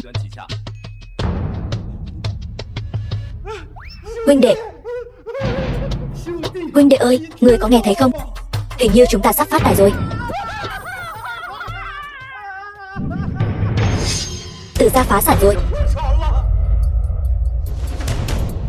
Thế nào? Từ công tử, còn sao nữa không? Giang Phong, tất cả là tại ngươi. Từ gia ta mới dốc hết tiền tất cả vào đó. Ngươi phải ngủm. Muốn ta ngủm, ta có thể nói rõ ràng cho ngươi biết. Hôm nay cho dù ta có đầu tư vào tập đoàn Ngận Hoạt, ta cũng sẽ không phá sản. Tiền đối với ta mà nói chỉ là con số. Người rốt cuộc là ai? Ta chẳng phải đã nói với ngươi rồi sao? Ta chính là thần tài chuyển thế. Ngươi mà so tài lực với ta. Giang công tử, vừa rồi chúng tôi là có mắt như mù. Kỳ thực ngài mới là Trần Long Thiên Tử của Vân Thành và Đế Đô. Đúng vậy, Từ gia kia sao có thể so với ngài? Vậy mong Giang công tử có thể chiếu cố chúng tôi nhiều hơn. Lũ vô lại các ngươi Cẩn thận từ gia khiến các ngươi nhà tan cửa nát, còn khiến nhà chúng ta nhà tan cửa nát. Ngươi đã phá sản rồi, còn dám ở đây sủa bậy. Giang công tử, có cần chúng tôi giúp ngài The film was giải quyết hai tên nhãi danh này không? narrated by M Media. Đi, thả ta ra. Làm gì vậy? Thả ta ra. Giang Phong, ngươi sẽ không ngủ tử tế. Giang Phong, sao ngươi đột nhiên lại có nhiều tiền thế? Ngươi trước đây chẳng phải vẫn... Thật ra, ta là thần tài chuyển thế. Những thứ này, chỉ cần ta muốn là sẽ có. Ta chỉ có liên tục giải tiền thì ta mới không mất tất cả. Ân công, ta cũng sẽ không phá sản. Từ nay về sau, cậu chính là cổ đông lớn nhất của tập đoàn Kiện Khang. Tập đoàn Kiện Khang. Giờ thì cô không cần phải lo lắng công ty của mẹ cô phá sản nữa. Cảm ơn. Chúc mừng cậu đã hoàn thành nhiệm vụ tiêu xài 5 tỷ. Nhiệm vụ giai đoạn tiếp theo, hãy tiêu hết 20 tỷ trong vòng 5 ngày. Thẻ ngân hàng đã nhận được 20 tỷ. Tiền toàn là tiền. Tôi biết tiêu kiểu gì đây.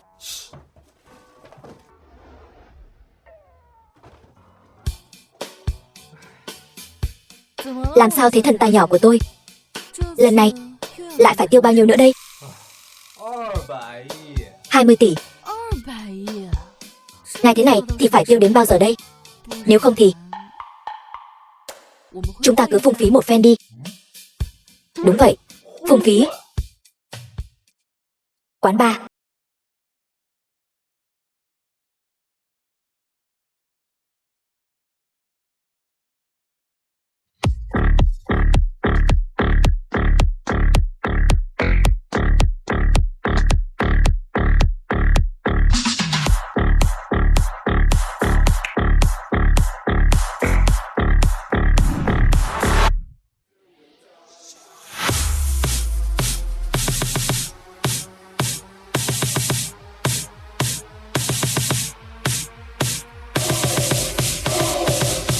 Mọi người, tôi là người mới đến đế đô. Giang Phong, tôi biết mọi người rất tò mò về thân phận của tôi, cũng rất tò mò về tài sản của tôi. Nhưng hôm nay tôi nói cho các vị biết, các vị, toàn bộ chi tiêu trong 7 ngày tới tôi bao hết. Toàn bộ chi tiêu tối nay Giang công tử bao hết. Tôi tuyên bố thời đại phung phí bắt đầu.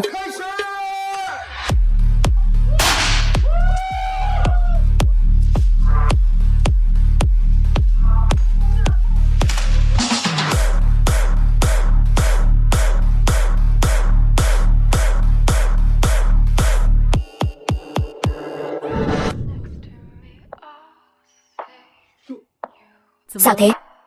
Thần tài nhỏ của chúng ta mệt rồi sao? Phung phí cả ngày rồi, chẳng lẽ không mệt sao? Vậy xem ra là cậu không có cách nào nhận món quà tôi tặng cho cậu rồi.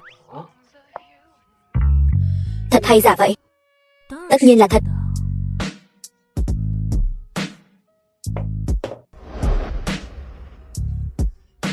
Tôi đảm bảo đây là món quà tốt nhất.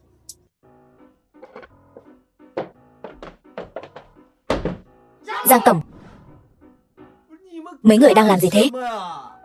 Giang tổng, tuy ngài có rất nhiều tài sản, nhưng nếu ngài cứ phung phí cả ngày, ngồi không ăn hết của để dành, thì số tiền đó của ngài sớm muộn gì cũng sẽ hết sạch. Tiền tiêu hết thì có gì không tốt. Người này sao lại như vậy?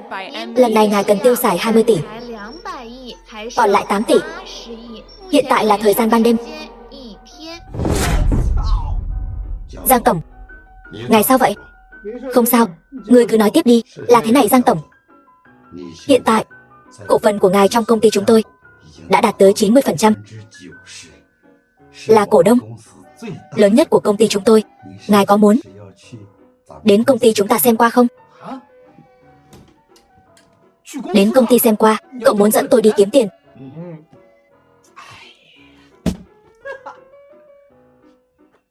Quả nhiên là cánh tay đắc lực của tôi. Công ty này nếu không có 2 người, tôi thật sự không làm nổi. Công ty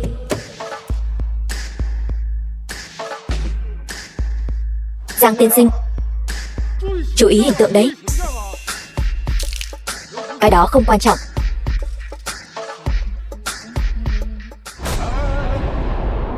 Tiên sinh, đây là nhà máy chế biến thực phẩm. Trang phục không chỉnh tề, không hẹn trước, không cho vào. Ta đây chính là giám đốc Gia Cát, Lục Nhân Giả, bảo vệ và giám đốc Tư Mã đến. Cậu nhóc này, vị này là cổ đông lớn nhất của tập đoàn Kiện Khang chúng ta, là cấp trên trực tiếp của cậu. Ngay cả ông chủ của mình mà cậu cũng không nhận ra sao? Ta thấy cậu là không muốn làm ở đây nữa rồi phải không? Quay lại. Ta cứ thấy cậu nhóc này được đấy. Cậu nhóc tên gì hả? Sếp, tôi tên là Lục Nhân Giả. Lục Nhân Giả, quả là cái tên của người qua đường. Vậy một tháng cậu lương bao nhiêu? Có 3.000 đồng. 3.000 đồng. Công ty chúng ta là công ty gì? Công ty thực phẩm. Cái gì là quan trọng nhất? Đẹp trai vui vẻ. An toàn là quan trọng nhất. Cậu nhóc, vừa rồi tôi thấy cậu chặn tôi với cái khí độ đó. Tôi thấy cậu can đảm lắm. Như vậy đi, tôi đặt cách đề bạt cậu lên làm đội trưởng đội bảo vệ của chúng ta. Lương tháng thì 50 vạn. Hả? Ông nói thật chứ? Dĩ nhiên là thật. Đi lấy tiền thôi. Tiền ở đâu vậy?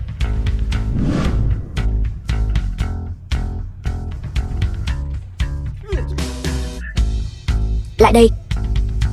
Thêm cái nữa. Cậu nhóc, lát nữa ta làm đến phòng tài vụ lãnh thêm 1 tỷ nữa. Cậu chỉ cần lo cho chế độ an ninh của công ty chúng ta, cho tôi đâu vào đấy là được. Còn lại tự cậu phân bổ. Má ơi, con thành đạt rồi. Giang tổng, chào ông. Thái độ làm việc tốt đấy. Thưởng.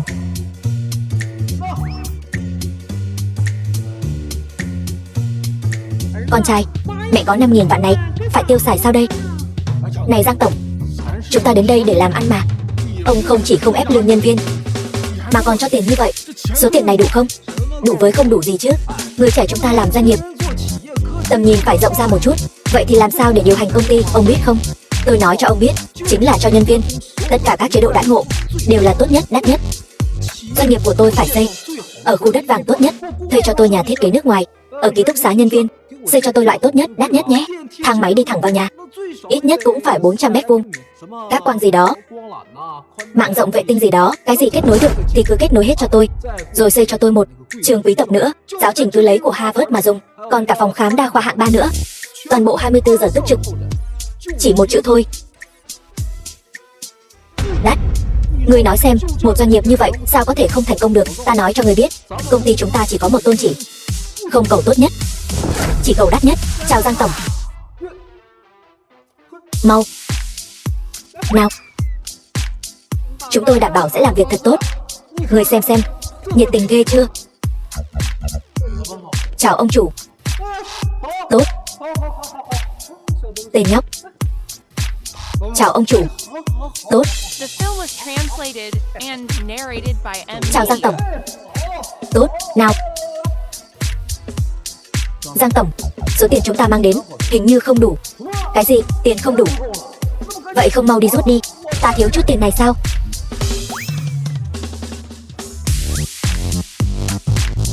Đến rồi.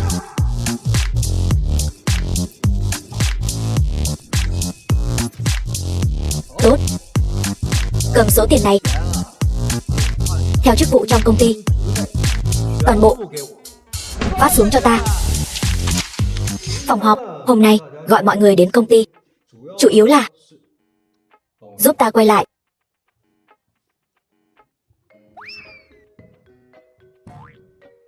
Chủ yếu là muốn cấp cao của công ty đều quen biết ta.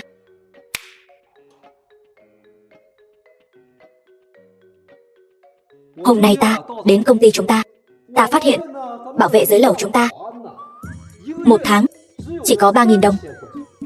3.000, ta hỏi các ngươi, an ninh của công ty chúng ta ai phụ trách? Ngươi nói bọn họ có thể làm việc chăm chỉ không? Chúng ta làm việc vất vả như vậy, tiền kiếm được ít ỏi. Điều này có hợp lý không? Chuyện này không hợp lý. Ngươi xem đi, tiểu thư lễ tân công ty chúng ta đến cả mỹ phẩm cũng không mua nổi, để người khác nhìn thấy. Không phải là nói ta bóc lột sức lao động sao? Còn hai người các ngươi cũng coi như là cánh tay trái phải của ta. Như vậy đi, tăng lương gấp 100 lần đi. Nhưng mà ông chủ, chúng tôi không có tiền để tăng lương. Đúng rồi, tiểu huynh đệ, lời ngươi nói thật đúng trọng tâm. Ta nói cho ngươi biết, số tiền này đều do ta chi trả. Các ngươi chỉ cần phân phối hết 2 tỷ này xuống, nhất định đừng tiết kiệm tiền cho ta. Ông chủ, tôi được giáo dục đại học, phẩm giá của tôi không cho phép công ty xuất hiện tình trạng lãng phí. lương bổng bất công. Người đọc sách phải không? Ta thích người đọc sách. Này,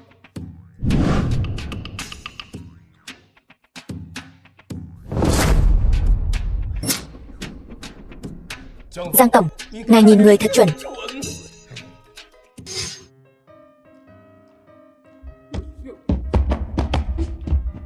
Làm gì vậy? Giang ông chủ, tôi là kế toán công ty bên cạnh. Tôi làm kế toán 20 năm rồi. Không những không được coi trọng, mà còn bị chèn ép lương. Tôi nghe tin bên này, đặc biệt đến phỏng vấn. Kế toán, lại đây. Vậy chắc cô tiêu tiền rất giỏi. Tôi biết một vài nơi đầu tư lớn. Tốt. Chính là cô, ngày mai cô đến làm việc. Giang ông chủ, tôi làm tiêu thụ. Anh nhìn tôi này, hay là biểu diễn xoay một vòng cho ngài xem. Giang tiên sinh, tôi làm thư ký riêng, ngài có việc gì cứ để tôi lo, không có việc gì thì ngài tìm tôi cũng được, tôi có rất nhiều kinh nghiệm. Ông chủ, tôi làm tài liệu, rất có tay nghề. Được. Tất cả mọi người ngày mai đến làm thủ tục nhập chức cho tôi, tất cả đều làm tốt. Nhường đường nào? Giang ông chủ. Tưởng Long Phượng. Nghe nói ngài đây rộng rãi thu nhận hiền tài, tôi muốn thử xem sao. Mẹ ơi, khí chất này, sự suy đồi này, huynh đệ, anh chính là ứng viên thứ hai để tôi tiêu tán tài sản. Anh đã nghe nói về thành tích của tôi chưa? Không. Tôi nghĩ chúng ta hãy so xem ai hợp cạ hơn. Ngày mai anh đến làm việc đi, nhất định phải đến nhé.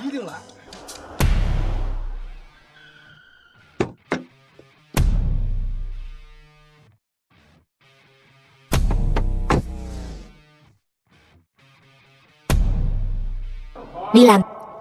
Tôi thấy ông chủ như anh cũng đừng làm nữa. Anh chính là ông chủ của tập đoàn Kiện Khang. Đúng vậy, tôi đây. Sao vậy? Mọi người cũng đến để góp vốn sao? Góp vốn sao? Doanh nghiệp rác rưởi như anh cũng đáng để chúng tôi góp vốn sao? Tập đoàn Kiện Khang chúng tôi giá trị thị trường lên đến chục tỷ. Chúng tôi là rác rưởi thì các người là cái gì? Còn nói như vậy nữa, tôi gọi bảo an đấy. Một tập đoàn mà ngay cả giám đốc cũng không hiểu tập đoàn rác rưởi, cho dù giá trị thị trường có cao đến đâu, tôi thấy cũng sớm muộn gì cũng phá sản thôi. Phải đấy, đám người tham lam này. Chúng tôi đại phát từ bi, cho họ công việc. Họ nên tạ đại ân đức của chúng tôi, nỗ lực báo đáp chúng tôi, để chúng tôi kiếm được nhiều tiền, lái xe sang, ở biệt thự, ôm mỹ nữ. Trước đây ở công ty của họ, tôi ngày nào cũng bị chèn ép, bị khấu trừ lương, chế độ 996 hàng ngày, hoàn toàn không sống nổi. 996 là phúc báo của đám người ngu ngốc như các anh. Người trẻ tuổi, đừng có lúc nào cũng nghĩ đến kiếm tiền. Khấu trừ lương cũng là vì sự phát triển của doanh nghiệp. Đi làm không thể chỉ vì tiền, phải vì tương lai của các anh phát triển. Đúng thế, tiền đều đưa cho các anh rồi, doanh nghiệp làm sao phát triển? Đều giống như tập đoàn rác rưởi này, chờ phá sản sao? Tôi cũng xuất thân từ tầng lớp thấp, nhưng tôi may mắn hơn vì tôi đã thành công. Nhưng tôi chưa bao giờ quên con đường này khó khăn đến nhường nào, cần có người đưa tay ra giúp đỡ một chút. Cho nên tôi từng dính mưa, cũng muốn làm chiếc dù che mưa cho họ. Mà các ngươi những người này lại muốn bẻ gãy cây dù này. Điều này ta tuyệt đối không đồng ý. Giang ông chủ, tôi đi làm mười mấy năm, một tháng lương 3.000. Tôi làm đã mười mấy năm rồi, nhà không mua được, vợ cũng theo người ta chạy mất rồi. Bây giờ hết sức khó khăn mới có được doanh nhân như Giang ông chủ này. Các người ai dám để cho công ty của ngài ấy phá sản? Ta sẽ liều mạng với kẻ đó. Liều mạng? Đúng. Được. Chỉ cần là ở trong công ty của tôi, nhân viên cực khổ làm việc đều được hưởng đãi ngộ nhân viên cấp cao nhất. Chuẩn bị xong chưa? 3, 2, 1, tới đây. Tôi không tiếc công sức tạo phúc lợi cho nhân viên như vậy. 20 tỷ này rất nhanh đã tiêu hết rồi. Xem ra tôi sắp trở thành thần tài, không xa nữa rồi. Chúc mừng ngài hoàn thành nhiệm vụ tiêu tán 20 tỷ. Hãy hoàn thành nhiệm vụ tiêu tán 50 tỷ trong vòng 3 ngày. Thất bại sẽ bị thu hồi quyền thừa kế thần tài. 50 tỷ đã được chuyển vào thẻ ngân hàng. Trời ơi, 50 tỷ. Tôi làm sao mà tiêu hết được đây? Không được, tôi phải nhanh chóng gọi hai tên phượng sổ kia đến.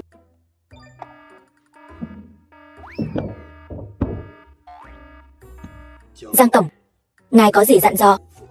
Là thế này, hiện tại dưới tên tôi còn khoản tiền khổng lồ 50 tỷ. Tôi cần hai người trong 3 ngày đầu tư hết toàn bộ số tiền này ra ngoài cho tôi. Có thể làm được không? 50 tỷ đều cho hai chúng tôi. 50 tỷ này là sự tín nhiệm của Giang tổng dành cho chúng ta. Chúng ta nhất định không thể phụ lòng kỳ vọng của ngài ấy dành cho chúng ta. Nói xong chưa? Đi đi. Mọi người, tập đoàn Kiện Khang sau lần trước giành được vị trí số 1 tại hội chợ triển lãm, Giang tổng đã chi một khoản tiền khổng lồ tổ chức buổi họp báo này. Mục đích là để giới thiệu với mọi người ở đây quỹ mới. Xin hãy dành một tràng pháo tay cho Giang ông chủ. Quỹ gì? Mọi người muốn tôi nói gì đây? Giang tổng, chúng tôi đã biết từ lâu rồi. Ngài cứ nói đi. Đúng vậy Giang tổng. Ngài muốn đầu tư, nhất định là để kiếm tiền. Ngài nhất định có phương án tốt hơn. Ngài nói đi, phương án. Hiểu chuyện ghê.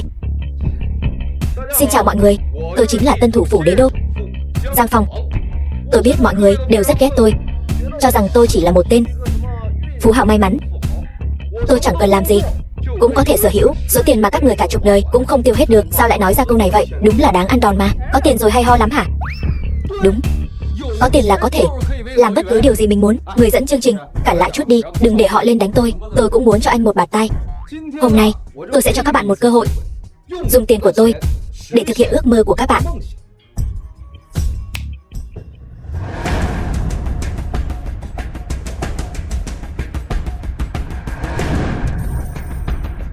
Những cái hộp như thế này tổng cộng có 500 cái, tổng cộng là 50 tỷ. Bây giờ các bạn có thể bỏ ra 1 đồng để mua quỹ ước mơ của chúng tôi. Dùng 50 tỷ này để thực hiện ước mơ của các bạn. Hoàn toàn là thật đấy, không lừa già trẻ gì hết. Hết tiền là dừng. Chờ chút đã. Giang tổng, tôi có một ước mơ. Anh có ước mơ? Hãy nói ra ước mơ của anh, tôi sẽ giúp anh thực hiện nó. Thật hay giả vậy Giang tổng?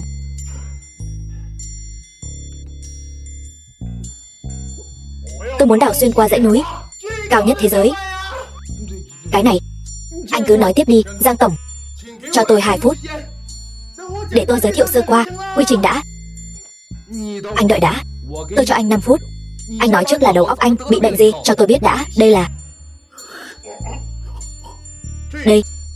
là dãy núi cao nhất thế giới, chịu ảnh hưởng của dòng khí nóng ẩm quanh năm. Có thể nói là phong cảnh hữu tình, 4 mùa như xuân. Cho nên còn sườn núi bên kia là cao nguyên số 1 nước ta. Ở đây nhiệt độ giảm mạnh, tuyết phủ quanh năm. Thêm vào đó, nằm ở trung tâm lục địa, cách xa đại dương. Có thể nói là môi trường tự nhiên và khí hậu vô cùng khắc nghiệt, cản trở nghiêm trọng sự phát triển kinh tế địa phương. Anh lại nói lung tung gì thế?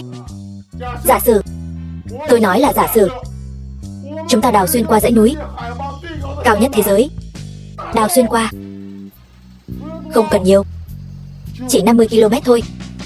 Đưa dòng khí ấm bên kia sang bên này. Khi đó, thử tưởng tượng xem, cao nguyên của chúng ta sẽ trở thành vùng đất trù phú, thực hiện giấc mơ giàu sang. Tuy đây là một ước mơ tốt, nhưng chi phí phá núi quá cao, chúng ta chắc chắn sẽ lỗ vốn. Đúng vậy, lỗ nặng, không kiếm được đồng nào, còn làm mất thời gian của ngài nữa. Người này thật sự không biết trời cao đất dày là gì. Chẳng lẽ hắn không biết phá núi và làm đường tốn bao nhiêu tiền sao? Còn thật sự tưởng tiền của quỹ ước mơ chịu ảnh hưởng của dòng khí nóng ẩm quanh năm. Đúng thế, chẳng thấy chút lợi nhuận nào, còn muốn được đầu tư. Cút xéo đi, đuổi hắn ra ngoài cho ta. Khoan đã, dự án này tôi đầu tư. Cái gì? Giang tổng, ngài tỉnh táo lại đi. Cái này tuyệt đối là một dự án bổ lỗ, sẽ chẳng kiếm được đồng nào. Tiền của ngài chắc chắn sẽ mất trắng đấy. Phải đó Giang tổng, ngài nên xem xét dự án khác rồi hãy quyết định. Im miệng. Quỹ ước mơ của tôi vốn ai muốn dùng thì dùng, làm ăn nhất định phải nghĩ đến lợi nhuận sao? Chẳng phải sao? Dự án này tôi đầu tư, khởi công ngay. Ước mơ này cũng có thể thành hiện thực. Nhà báo, tôi còn làm nhà báo gì nữa? Tôi muốn thực hiện ước mơ. Giang tổng, tôi cũng có ước mơ. Giang tổng, Giang tổng, gần đây chúng tôi vì đã chi trả quá nhiều lương nhân viên và phúc lợi nên lợi nhuận công ty giảm sút. Phải, công ty hết tiền rồi. Hết tiền rồi sao? Tạ ơn trời đất, Cuối cùng cũng hết tiền. Thôi rồi, ông chủ điên rồi. Hắn ta là một tên đại ngốc. Anh bạn, chúng ta có thể lại thất nghiệp rồi. Giang tổng, đại phát rồi. Lúc chúng tôi nổ núi đã nổ ra đồ cổ. Cái gì? Đúng, thật 100%. Lúc chúng tôi nổ núi, lô đồ cổ đó đã được khai quật hết, không một món nào bị hư hại. Còn là một lô di vật. Khoảng bao nhiêu món? Chắc cũng gần 100 món rồi.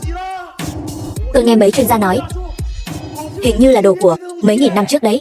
Anh bạn, chúng ta phát tài rồi. Giang tổng, đó là mấy trăm món đồ cổ mấy nghìn năm trước, đem ra bây giờ ít nhất cũng trị giá mấy trăm tỷ. Nếu bán đi, chúng ta đúng là lời to rồi. Quả thật là lời to. Vì vậy tôi định gì? Nộp lên nhà nước. Lễ trao giải.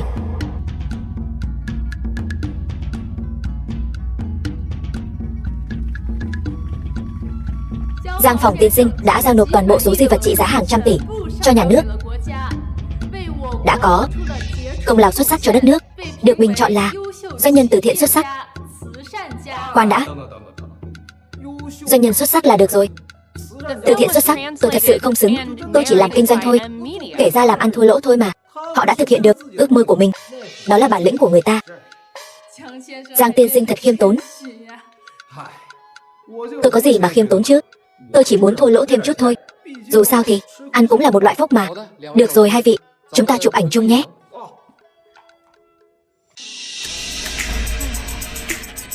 Tôi muốn mua quỹ ước mơ. Cả nhà tôi đều muốn mua quỹ ước mơ. Có thể mua 2 phần không?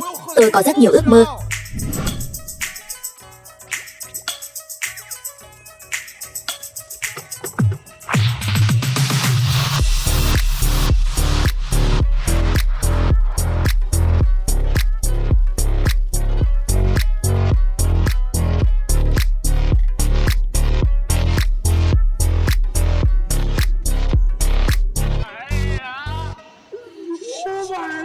$50 tỷ hết sạch rồi.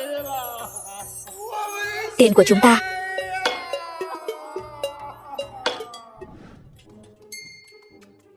Sếp ơi,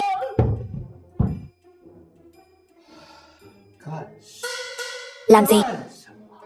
Hai người thật coi văn phòng của tôi là chỗ lui tới của hai người sao? Sếp ơi, 50 tỷ hết sạch rồi. Hết sạch rồi sao? Tốt quá rồi còn gì. Quỹ ước mơ của chúng ta đầu tư đúng quá rồi. Sếp ơi, chúng ta, công ty, hết tiền rồi. Hết tiền thì sao? Cuối cùng cũng giải hết của cải rồi. Anh em, sếp bị điên rồi sao? Hết tiền mà sao ông ấy vẫn vui vẻ thế nhỉ? Ông ta trông như thằng ngốc. Chúc mừng ngài, hoàn thành nhiệm vụ giải 50 tỷ. Vui lòng trong vòng 1 ngày hoàn thành nhiệm vụ tiêu hết 100 tỷ.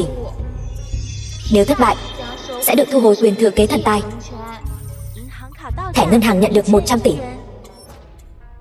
Tiền càng tiêu càng nhiều, càng tiêu càng nhiều. Có xong chưa đây? Thương hội thế giới. Mấy người chắc chắn những thứ trong thương hội thế giới này có thể khiến tôi tiêu hết 100 tỷ sao? Giang tổng, những thứ trong thương hội thế giới này đều đến từ khắp nơi trên thế giới. Chỉ có anh không nghĩ ra, chứ không có gì anh không mua được. Đúng vậy. Hơn nữa lần này, rất nhiều người sẽ đến thương hội thế giới để mua đồ. Chúng ta có thể nhân cơ hội này kết giao với nhiều người. Giang phòng cậu xem, cái nhẫn kia có đẹp không?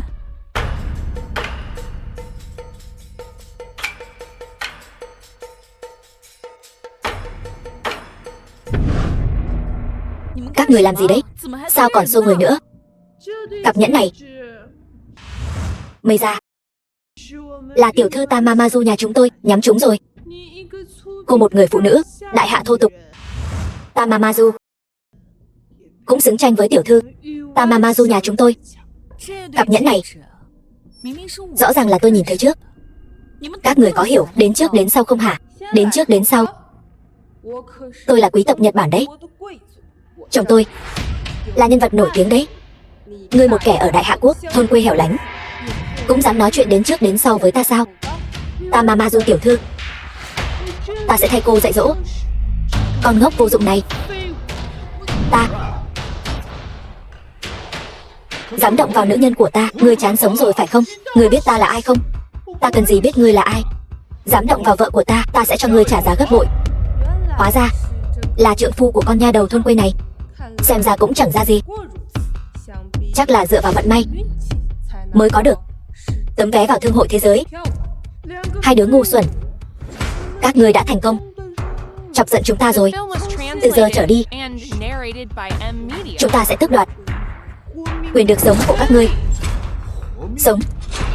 Hai nữ nhân Nhật Bản các ngươi chỉ là hai thứ không biết lễ nghĩa, cũng dám ở địa bàn Đại Hạ của ta làm loạn, hỗn xược. Người đâu? Tát vào miệng chúng.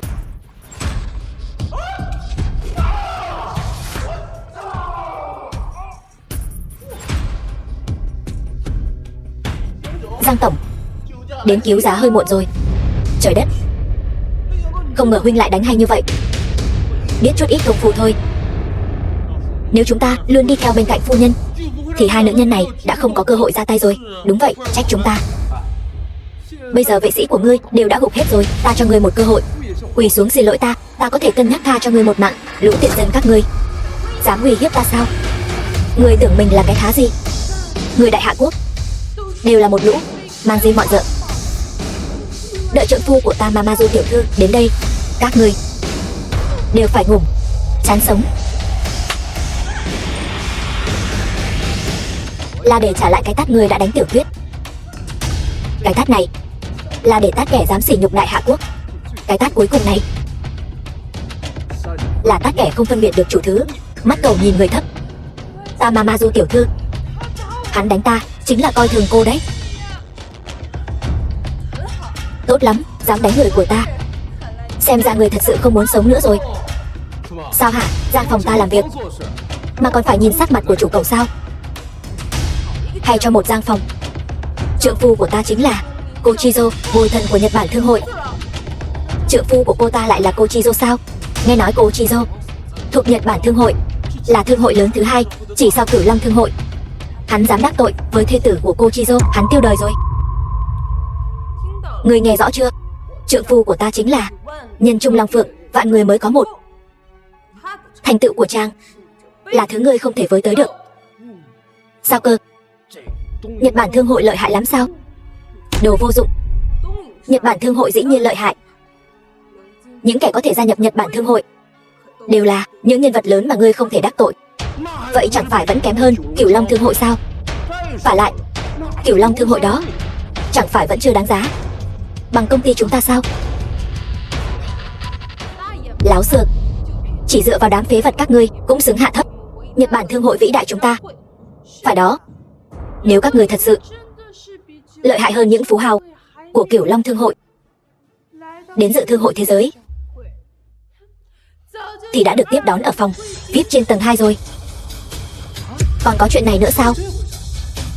Hắc tử này. Đúng vậy, lúc đó là ngươi nói muốn tiêu nhiều tiền hơn nên mới mua vé 1 tỷ mấy này. Ngươi nói là muốn mua từ tầng 1 lên. Vậy sao? Ta không muốn lên phòng VIP. Ta muốn mua từ tầng 1 trở lên thì có làm sao? Đồ không biết điều. Ta thấy ngươi chỉ là muốn giả làm phú hào. Phu quân ta đang ở phòng VIP trên lầu, đợi hắn xuống sẽ cho các ngươi ngủ không có chỗ chôn. Đến cả danh hiệu Đại Hạ Tài Thần gia cũng chưa từng nghe qua, còn dám nói muốn dạy dỗ chúng ta. Thật nực cười.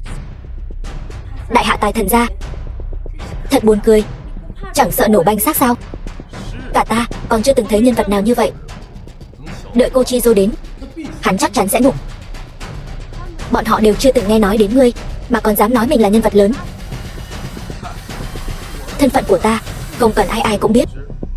Ngươi chỉ cần biết nghiền nát các ngươi là quá đủ rồi. Ta xem là tên vô dụng nào dám ở đây láo xực như vậy. Kochizo Thương hội Nhật Bản chính là tên đàn ông bất lực dự đó, dám sỉ nhục ta còn đánh mây ra. Trong thương hội thế giới, long trọng như vậy, mà lại có kẻ thô bỉ như thế. Cô Chizo đại nhân, ngài nhất định phải làm chủ cho chúng ta. Chính xác. Chúng ta nói, ngài là nhân vật lớn của Nhật Bản Thương hội, mà hắn cũng không coi ra gì. Kẻ ngu xuẩn, ta thấy ngươi đang tự tìm đường ngủm. Nghe nói ngươi chính là nhân vật lớn gì đó của Nhật Bản Thương hội. Biết ta là ai mà còn dám ngạo mạn thế này? Ngươi muốn ngủm sao? Ta khuyên ngươi nên xem kỹ. Đây là cái gì? Lũ đại hạ quốc gian xảo. Ta muốn xem người rốt cuộc là ai.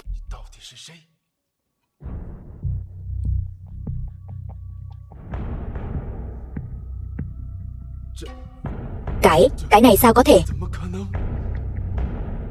Đã xảy ra chuyện gì? Tên vô dụng này là ai? Cô Chizo đại nhân, hắn ta chỉ là một tên phế vật, căn bản không thể nào có thân phận cao quý gì chứ. Tên hỗn đản.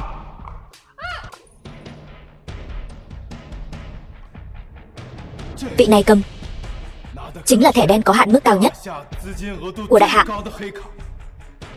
giá trị không thể nào đong đếm được. Ngay cả vương hội trưởng của Cửu Long Thương hội cũng chưa từng sở hữu một tấm thẻ như vậy. Cái gì? Hắn làm sao có thể? Rất xin lỗi, Giang tiên sinh, xin hãy tha thứ cho sự vô lễ của tôi. Tôi trịnh trọng xin lỗi ngài. Tha thứ cho ngươi? Hai nữ nhân này vừa rồi muốn đánh vợ tôi, còn muốn tôi tha thứ cho ngươi sao?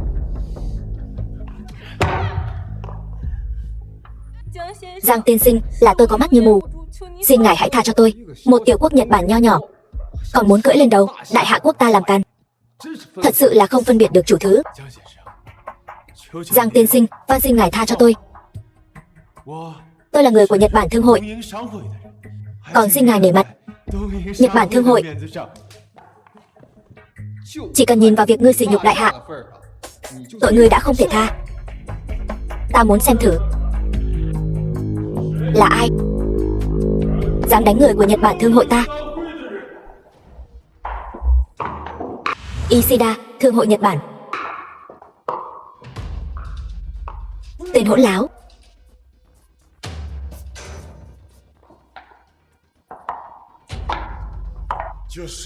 Chính là tên hèn hạ này dám đánh người của ta. Chính là ta thì sao? Phế hắn đi. Lên. Trung Hám, hội trưởng Thương hội Thế giới. Chào hội trưởng.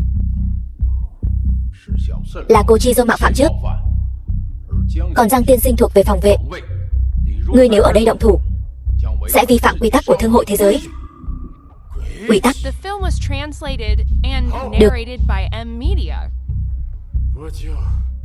Ta sẽ nể mặt ngươi thêm một ngày nữa. Nhưng mà tên phế vật này, hãy nhớ kỹ cho ta. Ta nhất định sẽ khiến ngươi phải trả giá. Chúng ta đi. Tên Nhật Bản này là ai vậy? Ngay cả mặt mũi của Thương hội Thế giới cũng không để vào mắt. Trước hội trưởng của ta e rằng ngày mai sẽ đổi chủ rồi. Cái gì? Hội trưởng Thương hội Thế giới sao có thể đổi chủ được chứ?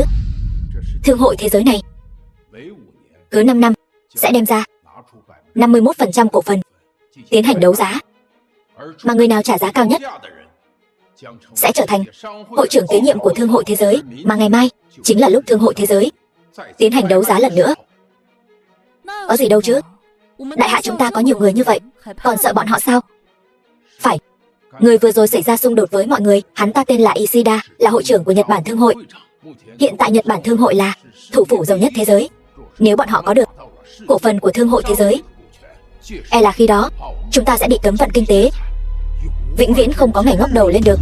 Cái bọn Nhật Bản đáng ghét này. Chúng ta một lòng muốn hòa bình phát triển, bọn họ lại cứ luôn muốn chơi trò độc tài kinh tế sao? Giang tiên sinh, ngài có quyền lực ở phiên đấu giá của Thương hội Thế giới. Ngày mai những người giàu nhất cả nước, tứ đại gia tộc đều sẽ đến. Là thắng hay bại thì cứ chờ đến mai là biết. Giang Cẩm, Ishida những năm nay điên cuồng vơ vét của cải, xâm phạm lợi ích của đại hạ, e là ngay cả tứ đại gia tộc cũng khó mà bị kịp. Xem ra Nhật Bản đối với trận chiến này là thế nào cũng phải thắng. Giang tổng, cái tên Shida này được gọi là thần thương giới, không phải là vì hắn ta có đầu óc, mà là vì tài sản nhà hắn đủ để thao túng cả thị trường. Thao túng thị trường hả? Có tôi ở đây, hắn ta có thể làm nên sóng gió gì chứ? Dù anh làm gì, em cũng sẽ luôn ở bên cạnh anh. Hơn nữa, anh chính là thần tài của đại hạ chúng ta, sợ gì chứ? 100 tỷ của tôi, xem ra vừa đủ để cho Nhật Bản nếm mùi đau khổ.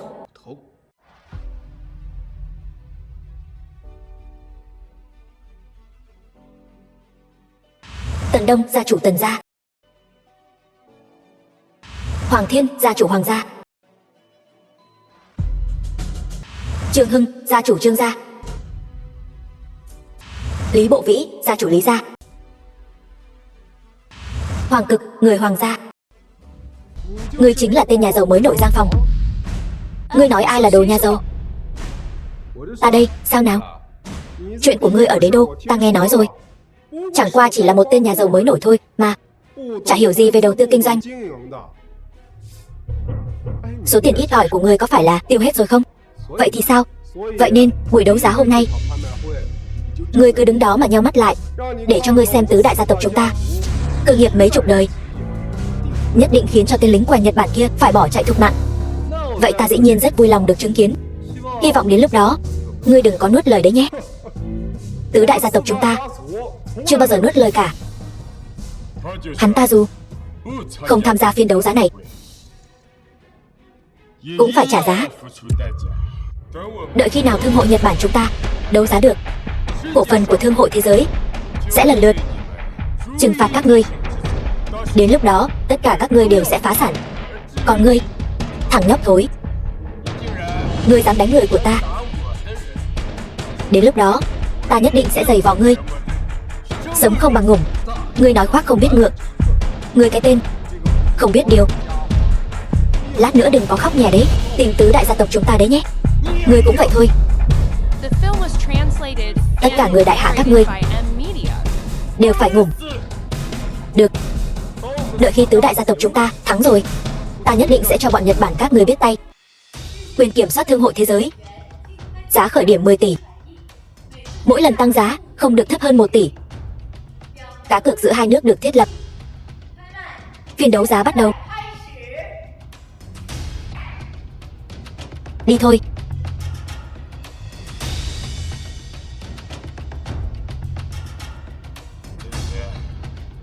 Bọn đại hạ này ăn nói sắc sược, lại dám nói muốn mua lại Thương hội Nhật Bản chúng ta. Thật là không biết trời cao đất dày. Anh, người đại hạ ăn nói ngông cuồng, đó là nhược điểm của bọn chúng. Chỉ có Nhật Bản chúng ta mới là quốc gia hoàn hảo thực sự. Lý ra giá 10 tỷ. 20 tỷ. Cái gì? 20 tỷ? Mới lần thứ hai đã kêu đến 20 tỷ. Cái này ở các đế đô gia tộc nghĩ cũng không dám nghĩ tới. Quả nhiên là thủ phủ thế giới, tùy tiện có thể bỏ ra 20 tỷ. Tôi thấy đại hạ lần này là lành ít dữ nhiều. Xem ra đại hạ là không bằng Nhật Bản rồi.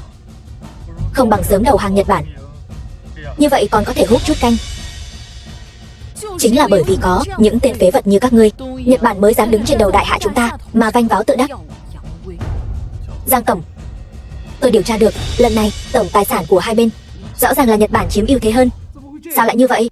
Nền tảng của tứ đại gia tộc đại hạ chúng ta lại không bằng một thương hội Nhật Bản. Chắc chắn là có người chuyển tiền cho thương hội Nhật Bản. Hơn nữa, nguồn vốn gần đây của tứ đại gia tộc vận hành rõ ràng có chút suy giảm. Thấy chưa? Người đại hạ các ngươi thấy tài lực hùng hậu của chúng ta đã sợ đến mức muốn đầu hàng chúng ta rồi. Phải đó, để Nhật Bản quốc chúng ta dẫn dắt đại hạ các ngươi mới là lựa chọn tốt nhất. Chư vị, lần này nguồn vốn của thương hội Nhật Bản có phần quá lớn, hay là thế này, để tôi góp một phần sức lực cũng có thể giúp các vị cùng nhau.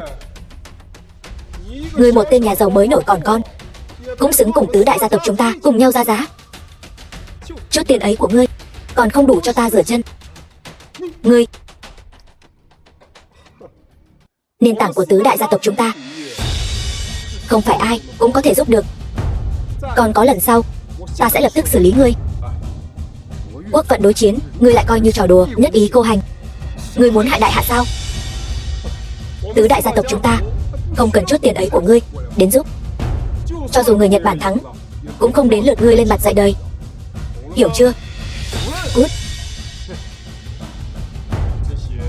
Người đại hạ thật thú vị. Buổi đấu giá còn chưa bắt đầu đã nội chiến rồi. Xem ra lần này chúng ta thắng chắc rồi. Chẳng qua chỉ là một lỗ hổng, làm sao có thể so với tứ đại gia tộc chúng ta.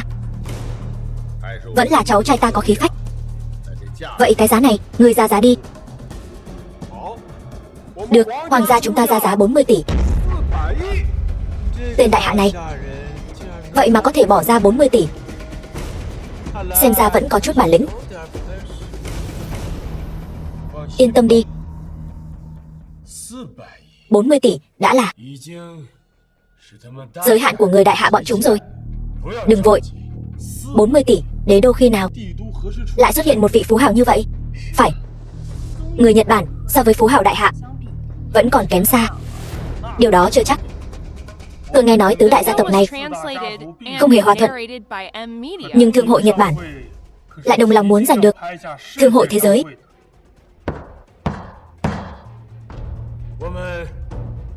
Thương hội Nhật Bản chúng tôi tăng giá 50 tỷ. Mời các vị. Nhà họ Trương tôi ra 55 tỷ. Người của tứ đại gia tộc các người rốt cuộc có làm được không? Tăng giá chỉ 5 tỷ. Nếu là kẻ nghèo hèn thì cút hết ra ngoài cho tôi. Thương hội Nhật Bản chúng tôi tăng giá lên 60 tỷ. Huynh Hoàng, nhà họ Trương tôi hết vốn rồi. Tất cả trông cậy vào các ngươi. Gia chủ, tiền của chúng ta chẳng phải còn rất nhiều sao? Sao không tăng giá nữa? Nếu dồn hết vào rồi, mấy lão hộ lý đó sẽ trả đũa nhà họ Trương sau này thì sao? Số tiền còn lại là để dành cho con cháu nhà họ Trương.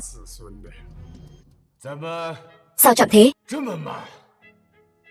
4 đại gia tộc các người rốt cuộc có làm được không? Các vị còn thủ đoạn gì thì cứ dùng ra đi.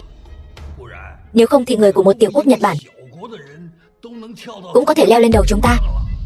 Chư vị, nhà họ Lý chúng tôi là người đầu tiên ra giá. Bây giờ mức giá này đã cao đến mức nhà họ Lý chúng tôi không thể chịu đựng nổi. Tiếp theo vẫn là xem hai vị xuất tiền. Khỉ gió, lũ hồ ly già này, cứ để mặc cho các ngươi tranh giành lợi ích, không phải chứ? Tứ đại gia tộc đại hạ các người chỉ có chút năng lực này thôi sao? Chẳng trách ngày xưa bị chúng tôi biến thành nô lệ. Nói không sai, người đại hạ đều là đồ ngu ngốc. Một lũ tiểu nhân Nhật Bản thật sự tưởng lão phù sợ các ngươi sao? Ta ra 70 tỷ.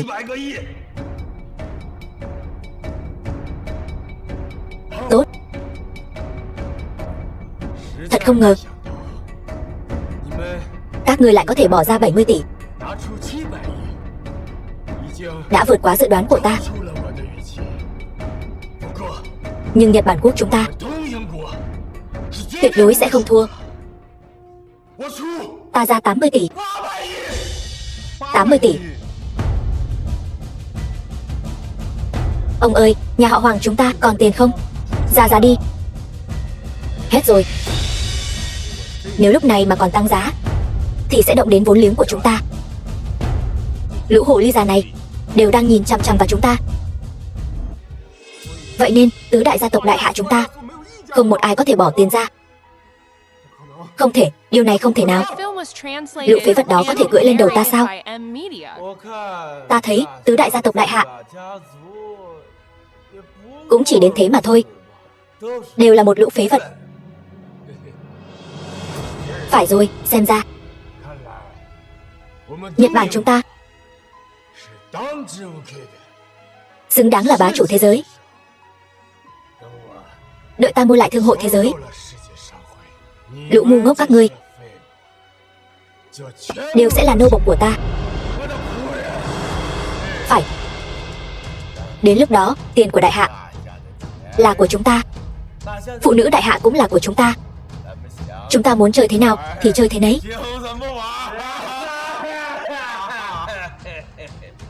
Đại Hạ tiêu rồi.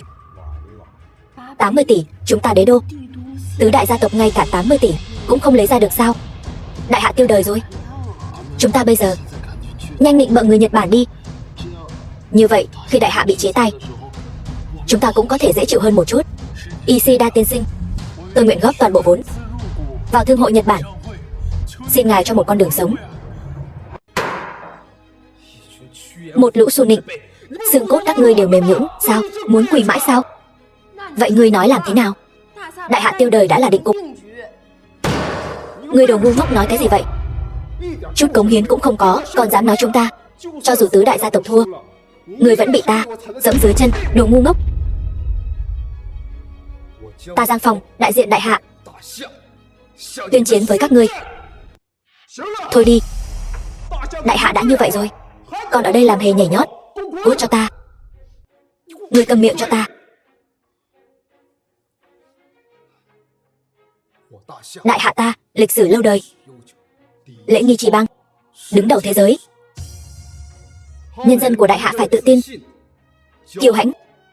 Họ khi đối mặt với khó khăn phải đồng lòng. Còn các ngươi thì sao? Vì một chút lợi ích nhỏ nhoi, vì con cháu đời sau, các ngươi không muốn đầu tư, không muốn lãng phí một chút tài nguyên của mình. Các ngươi còn là người Đại Hạ sao? Các ngươi xứng sao? Chúng tôi Dung Tuyết tập đoàn thế chấp giá trị sản xuất 10 tỷ. Đúng là đồ đàn bà ngu ngốc. Ngay cả công ty cũng thế chấp. Đồ ngốc. Tuyết Nhi, đây chính là tâm huyết của mẫu thân ngươi. Ta đã nói, dù ngươi làm gì, ta đều sẽ bên cạnh ngươi. Hơn nữa, nếu mẫu thân ta biết ta dùng công ty của bà trong thời khắc Đại Hạ gặp nguy nan, đóng góp cho Đại Hạ, ta nghĩ bà nhất định sẽ rất vui. The film was translated and narrated by M Media. Giang tiên sinh, chúng tôi ba người góp lại cũng có thể góp được 10 tỷ. Đại Hạ ra giá 100 tỷ. Khỉ gió, sao có thể? Lũ quốc giả rác rưởi các ngươi, sao có thể đoàn kết như vậy? Đại Hạ của ta, khi đối mặt với đại nghĩa dân tộc, tiền tài chỉ là vật ngoài thân. Chỉ cần Đại Hạ cần, ta nguyện xả thân. Dù ngủm ngàn vạn người, ta vẫn tiến lên. Dù có ngủm vẫn không hối hận. 100 tỷ, sao có thể? Đại Hạ, sao có thể có nhiều tiền như vậy? Hôm nay những gì chúng ta làm chỉ vì Đại Hạ không còn bị người ta ức hiếp. Ngày trước là các bậc tiền bối dùng sinh mạng giúp chúng ta đổi lại tôn nghiêm. Giờ đây nguy cơ lại ập đến. Tôn nghiêm phải do chính chúng ta giành lấy. Động vào Đại Hạ ta, dù có xa cũng trừng phạt. 100 tỷ, bọn chúng điên rồi. 100 tỷ đã là giới hạn của Nhật Bản thương hội rồi. Chúng ta không thể đưa ra thêm tiền nữa. Đại Hạ đã thắng rồi. Giang tiên sinh cố lên. Tôi đúng là một tên hèn. Giang tiên sinh nói đúng. Con dân Đại Hạ chỉ có ngủ đứng, không có sống quỳ. Giang tiên sinh đại nghĩa. Không thể nào, cho dù ngươi gom đủ 100 tỷ thì đã sao? Ta nói cho ngươi biết, ngươi vẫn chỉ là một tên hề nhảy nhót. Ngươi cả đời này cũng không thể so sánh với những người ưu tú như chúng ta. Các ngươi Đại Hạ quốc thật sự nghĩ rằng Các ngươi đã thắng rồi sao? Sao nào? Nhật Bản các ngươi đã hết tiền rồi, còn muốn cướp hay sao? Ngươi cứ đợi đấy.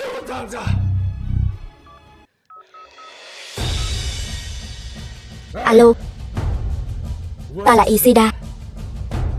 Bây giờ ta muốn Nhật Bản thương hội chúng ta. Tất cả mọi người từ trên xuống dưới cùng nhau quyên góp. Đúng. Nói nhảm. Phía cổ đông, ta sẽ tự mình đi giải thích. Ta muốn Nhật Bản thương hội chúng ta bỏ ra tất cả tiền. Ta ra giá 150 tỷ. Đợi ta nắm được thế giới thương hội, ta sẽ uống cạn máu của tất cả các ngươi, chơi hết tất cả đàn bà của các ngươi, coi bọn chúng như cẩu. 150 tỷ. Hoàng gia ta lấy đâu ra nhiều tiền như vậy? Ra, nhanh chuẩn bị một đại lễ cho Nhật Bản thương hội. Như vậy, đợi Nhật Bản thương hội tiếp quản đại hạ chúng ta, hoàng gia chúng ta vẫn có thể làm người có quyền. Không tồi. Chỉ cần tứ đại gia tộc các ngươi bằng lòng giao ra xí nghiệp của các ngươi, ta có thể để các ngươi tiếp tục sống như cẩu, đi quản lý những người đại hạ khác. Cảm ơn Ishida tiên sinh. Tên phế vật nhà ngươi còn không mau quỳ xuống đất cầu xin Ishida tiên sinh. Ishida tiên sinh nói không chừng sẽ tha cho ngươi một mạng. Mau cảm ơn Ishida tiên sinh đi. Ishida tiên sinh nói không chừng sẽ để lại cho ngươi toàn thây. Người đại hạ ta chỉ quỳ trời, quỳ đất, quỳ cha mẹ. Những người còn lại nhất quyết không quỳ. Thằng nhóc thối tha này, hãy nhớ kỹ cho ta. Phiên đấu giá kết thúc, ta nhất định phải phế ngươi. Đại hạ chưa thua. Chư vị, nay Nhật Bản sắp thắng rồi. Chẳng lẽ các vị muốn nhìn thấy thê nữ bị người ta lăng nhục sao? Chẳng lẽ các vị muốn chứng kiến đại hạ bị bọn chúng làm cho một ngạt khói lửa sao? Ta nói cho người biết, điều gì đã mang lại cho các vị cuộc sống hạnh phúc đến ngày hôm nay? Trả lời ta. Chính là đại hạ. Giang tiên sinh, chúng tôi sai rồi. Bọn lão già chúng tôi chỉ biết tư lợi, hoàn toàn không màng đến quốc gia. Chúng tôi sai rồi. Các bậc trưởng bối biết sai mà sửa, thiện hơn hết thảy. Hoàng gia tôi nguyện ý dốc hết gia tài còn lại để hỗ trợ Giang tiên sinh đấu giá. Không được. Ông nội ông điên rồi sao? Tên phế vật này sớm muộn gì cũng thua. Ông đưa tiền cho hắn làm gì? Đó là tiền của hoàng gia ta, chi bằng ông đưa tiền cho thương hội Nhật Bản. Thương hội Nhật Bản còn có thể chừa cho chúng ta một con đường sống. Ông nội, nay đại hạ lâm nguy, chính là Giang tiên sinh đã thức tỉnh chúng ta. Chính Giang tiên sinh đã đứng lên chiến đấu vì đại hạ. Ngươi dám sỉ nhục Giang tiên sinh, cút ngay. Từ nay hoàng gia không còn ngươi thằng phá gia chi tử này nữa. Ông nội, con xin ông. Ông nội ơi, con sai rồi ông nội.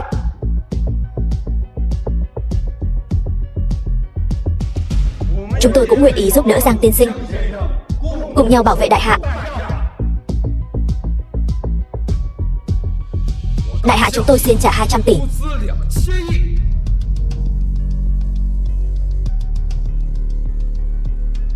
Nhật Bản các vị có tiếp tục trả giá không? Đi đến bước đường này, chúng ta đã không còn đường lui nữa rồi. Ta xin dốc toàn bộ quốc lực của Nhật Bản. Ta trả 250 tỷ. Tiêu rồi. Đại hạ chúng ta hoàn toàn không giữ nổi nữa rồi. Ai nói chúng ta thua? Ta Giang Phong tuy chỉ là một kẻ tiểu tốt, nhưng ta cũng biết quốc gia hưng vong, người dân có trách nhiệm. Hôm nay ta có thể cống hiến một phần sức lực cho đại hạ. Ta Giang Phong xin trả 100 tỷ.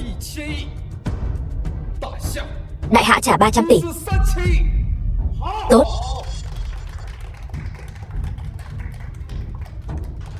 Sao hắn ta có thể có nhiều tiền như vậy? Không thể nào. Mang hết tiền của ta lên đây. Vâng. Cho lũ nhà quê này mở mang tầm mắt.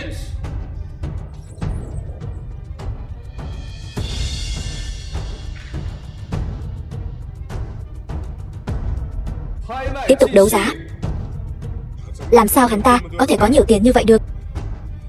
Sao hắn ta có thể một mình bỏ ra 100 tỷ được? The film was translated Người đại hạ trước đây and narrated by căn bản không thể nào bỏ ra số tiền lớn như vậy. Phải, chúng tôi yêu cầu thẩm định tài sản. Đại nghĩa của Giang Tổng khiến tôi bỗng nhiên tỉnh ngộ. Đại hạ chúng tôi không bao giờ nói dối. Tài sản của Giang tiên sinh không có vấn đề. Tiếp tục đầu tư. Nhật Bản các ngươi còn muốn tiếp tục sao?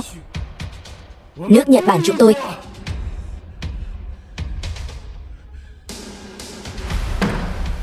nhận thua. Tốt lắm. Chúc mừng Giang Phòng tiên sinh đấu giá thành công Thương hội Thế giới, trở thành người sở hữu Thương hội Thế giới.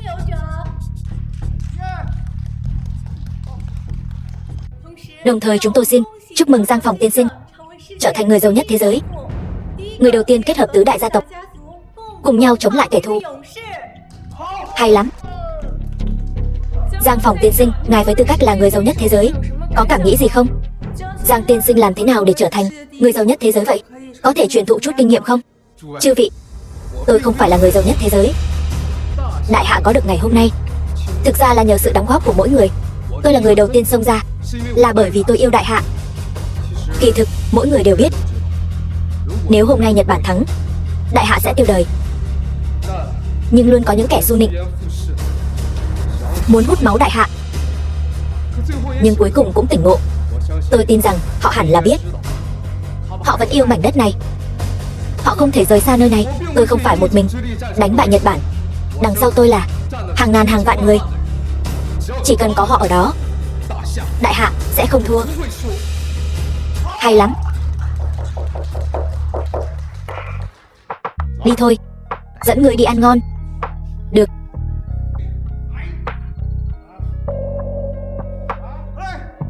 Đừng đá. Tôi đã nói hắn là bá lạc của chúng ta mà.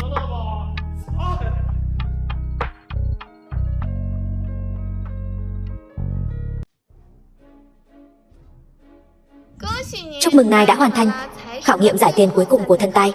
Sau này sẽ không còn nhiệm vụ giải tiền của thần tài nữa. Xin ngài hãy suy nghĩ thế nào là thần tài đích thực. Nhiệm vụ này không có thời hạn. Khi ngài nghĩ thông suốt vấn đề này, ngài sẽ phi thăng thượng giới, khôi phục thần vị. Thế nào là thần tài đích thực?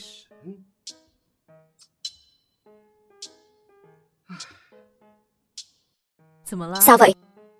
100 tỷ đều tiêu hết rồi, còn sợ nhiệm vụ giải tiền gì nữa?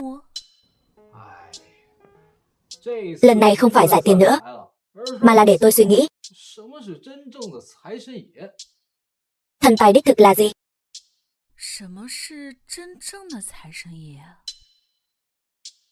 Vậy cậu có muốn hỏi ý kiến mọi người không? Đúng vậy. Tôi hỏi người khác không phải là biết sao?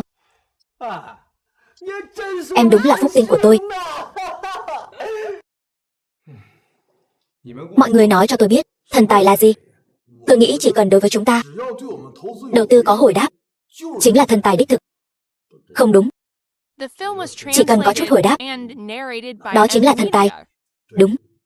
Long Phượng, cậu nói sao? Thần tài đích thực nên là sẽ không lấy của cải luận anh hùng chứ? Cùng hưởng phú quý, chung số phận. Giang Tổng, sếp, ngài có sao không lão bản? Phải biết rằng của cải chỉ là công cụ chứ không phải kết quả. Là công cụ chứ không phải kết quả.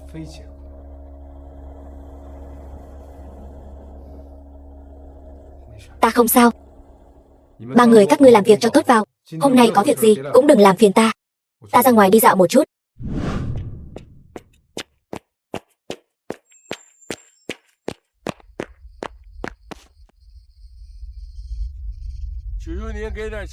Xin ngài hãy bố thí cho con ít tiền.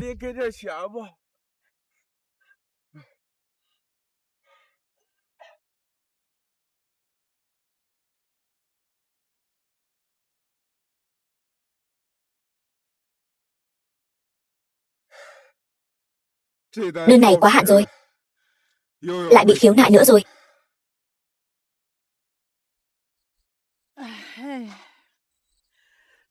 Thật là lo ngủ mất. Đứa nhỏ này lại còn bị bệnh nữa chứ. Tôi đã 60 mấy tuổi rồi. Bà lão này, thử hỏi đi đâu kiếm từng ấy tiền đây.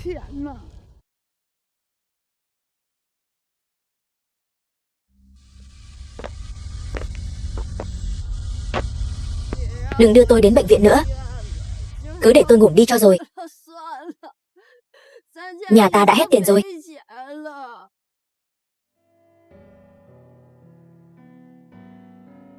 Đại hạ sao vẫn còn nhiều người tuyệt vọng như vậy?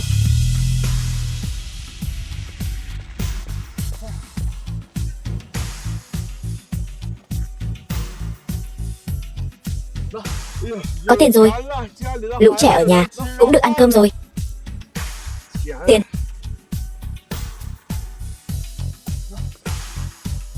Cứ kiên trì, nhất định sẽ thành công. Cảm ơn ngài, tôi nhất định sẽ cố gắng.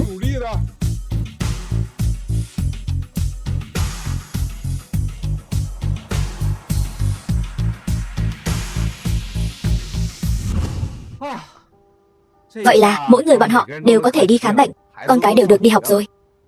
Niềm vui và sự kiên trì của họ mới là điều ta mong muốn. Hạnh phúc, kiên trì. Ta đã hiểu. Trước đây ta chỉ muốn giàu có, muốn tiền, muốn tất cả những người quen biết ta đều được hạnh phúc. Nhưng thần tài nên là niềm tin trong lòng mỗi người. Chỉ cần mọi người đều nhen nhóm niềm tin thì mọi người sẽ lại có tiền. Đại hạ sẽ không bị người khác coi thường. Thần tài, chúc mừng ngài đã hiểu ra chân lý cuối cùng. Xin hãy theo ta về thiên đỉnh, phục hồi tiên vị.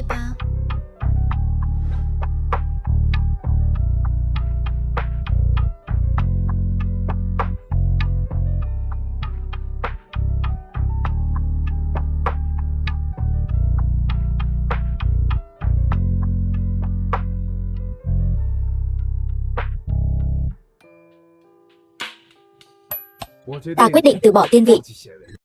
Thần tài thượng tiên, ngài chắc chắn chứ? Ngài đã trải qua bao nhiêu gian nan mới quay lại chính đạo. Ngài chắc chắn muốn từ bỏ tiên vị sao?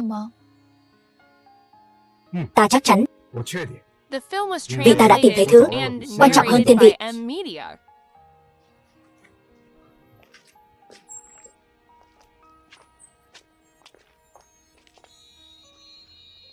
Ta đã làm người nghèo 10 kiếp, trải qua quá nhiều chuyện.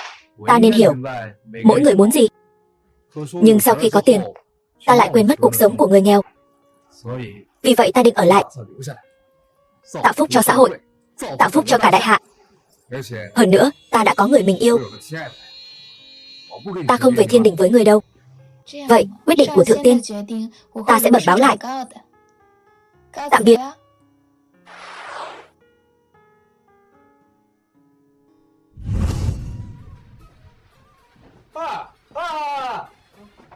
Đi đâu đấy? Mang nhiều đồ thế. Lão bản, sắp Tết rồi. Chúng ta phải đi sắm đồ Tết chứ. Đến lúc đốt pháo, chúng ta đi khắp phố phường. Chẳng phải nên mang chút quà cáp sao? Đi mua sắm Tết với ta, đi nào. Giang tổng, đây là quà nhà tôi tặng ngài. Linh chi 100 năm đấy.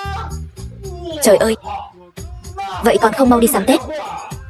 Đợi đã, cho tôi đi với. Vậy thì chúng ta cùng đi mua sắm Tết thôi.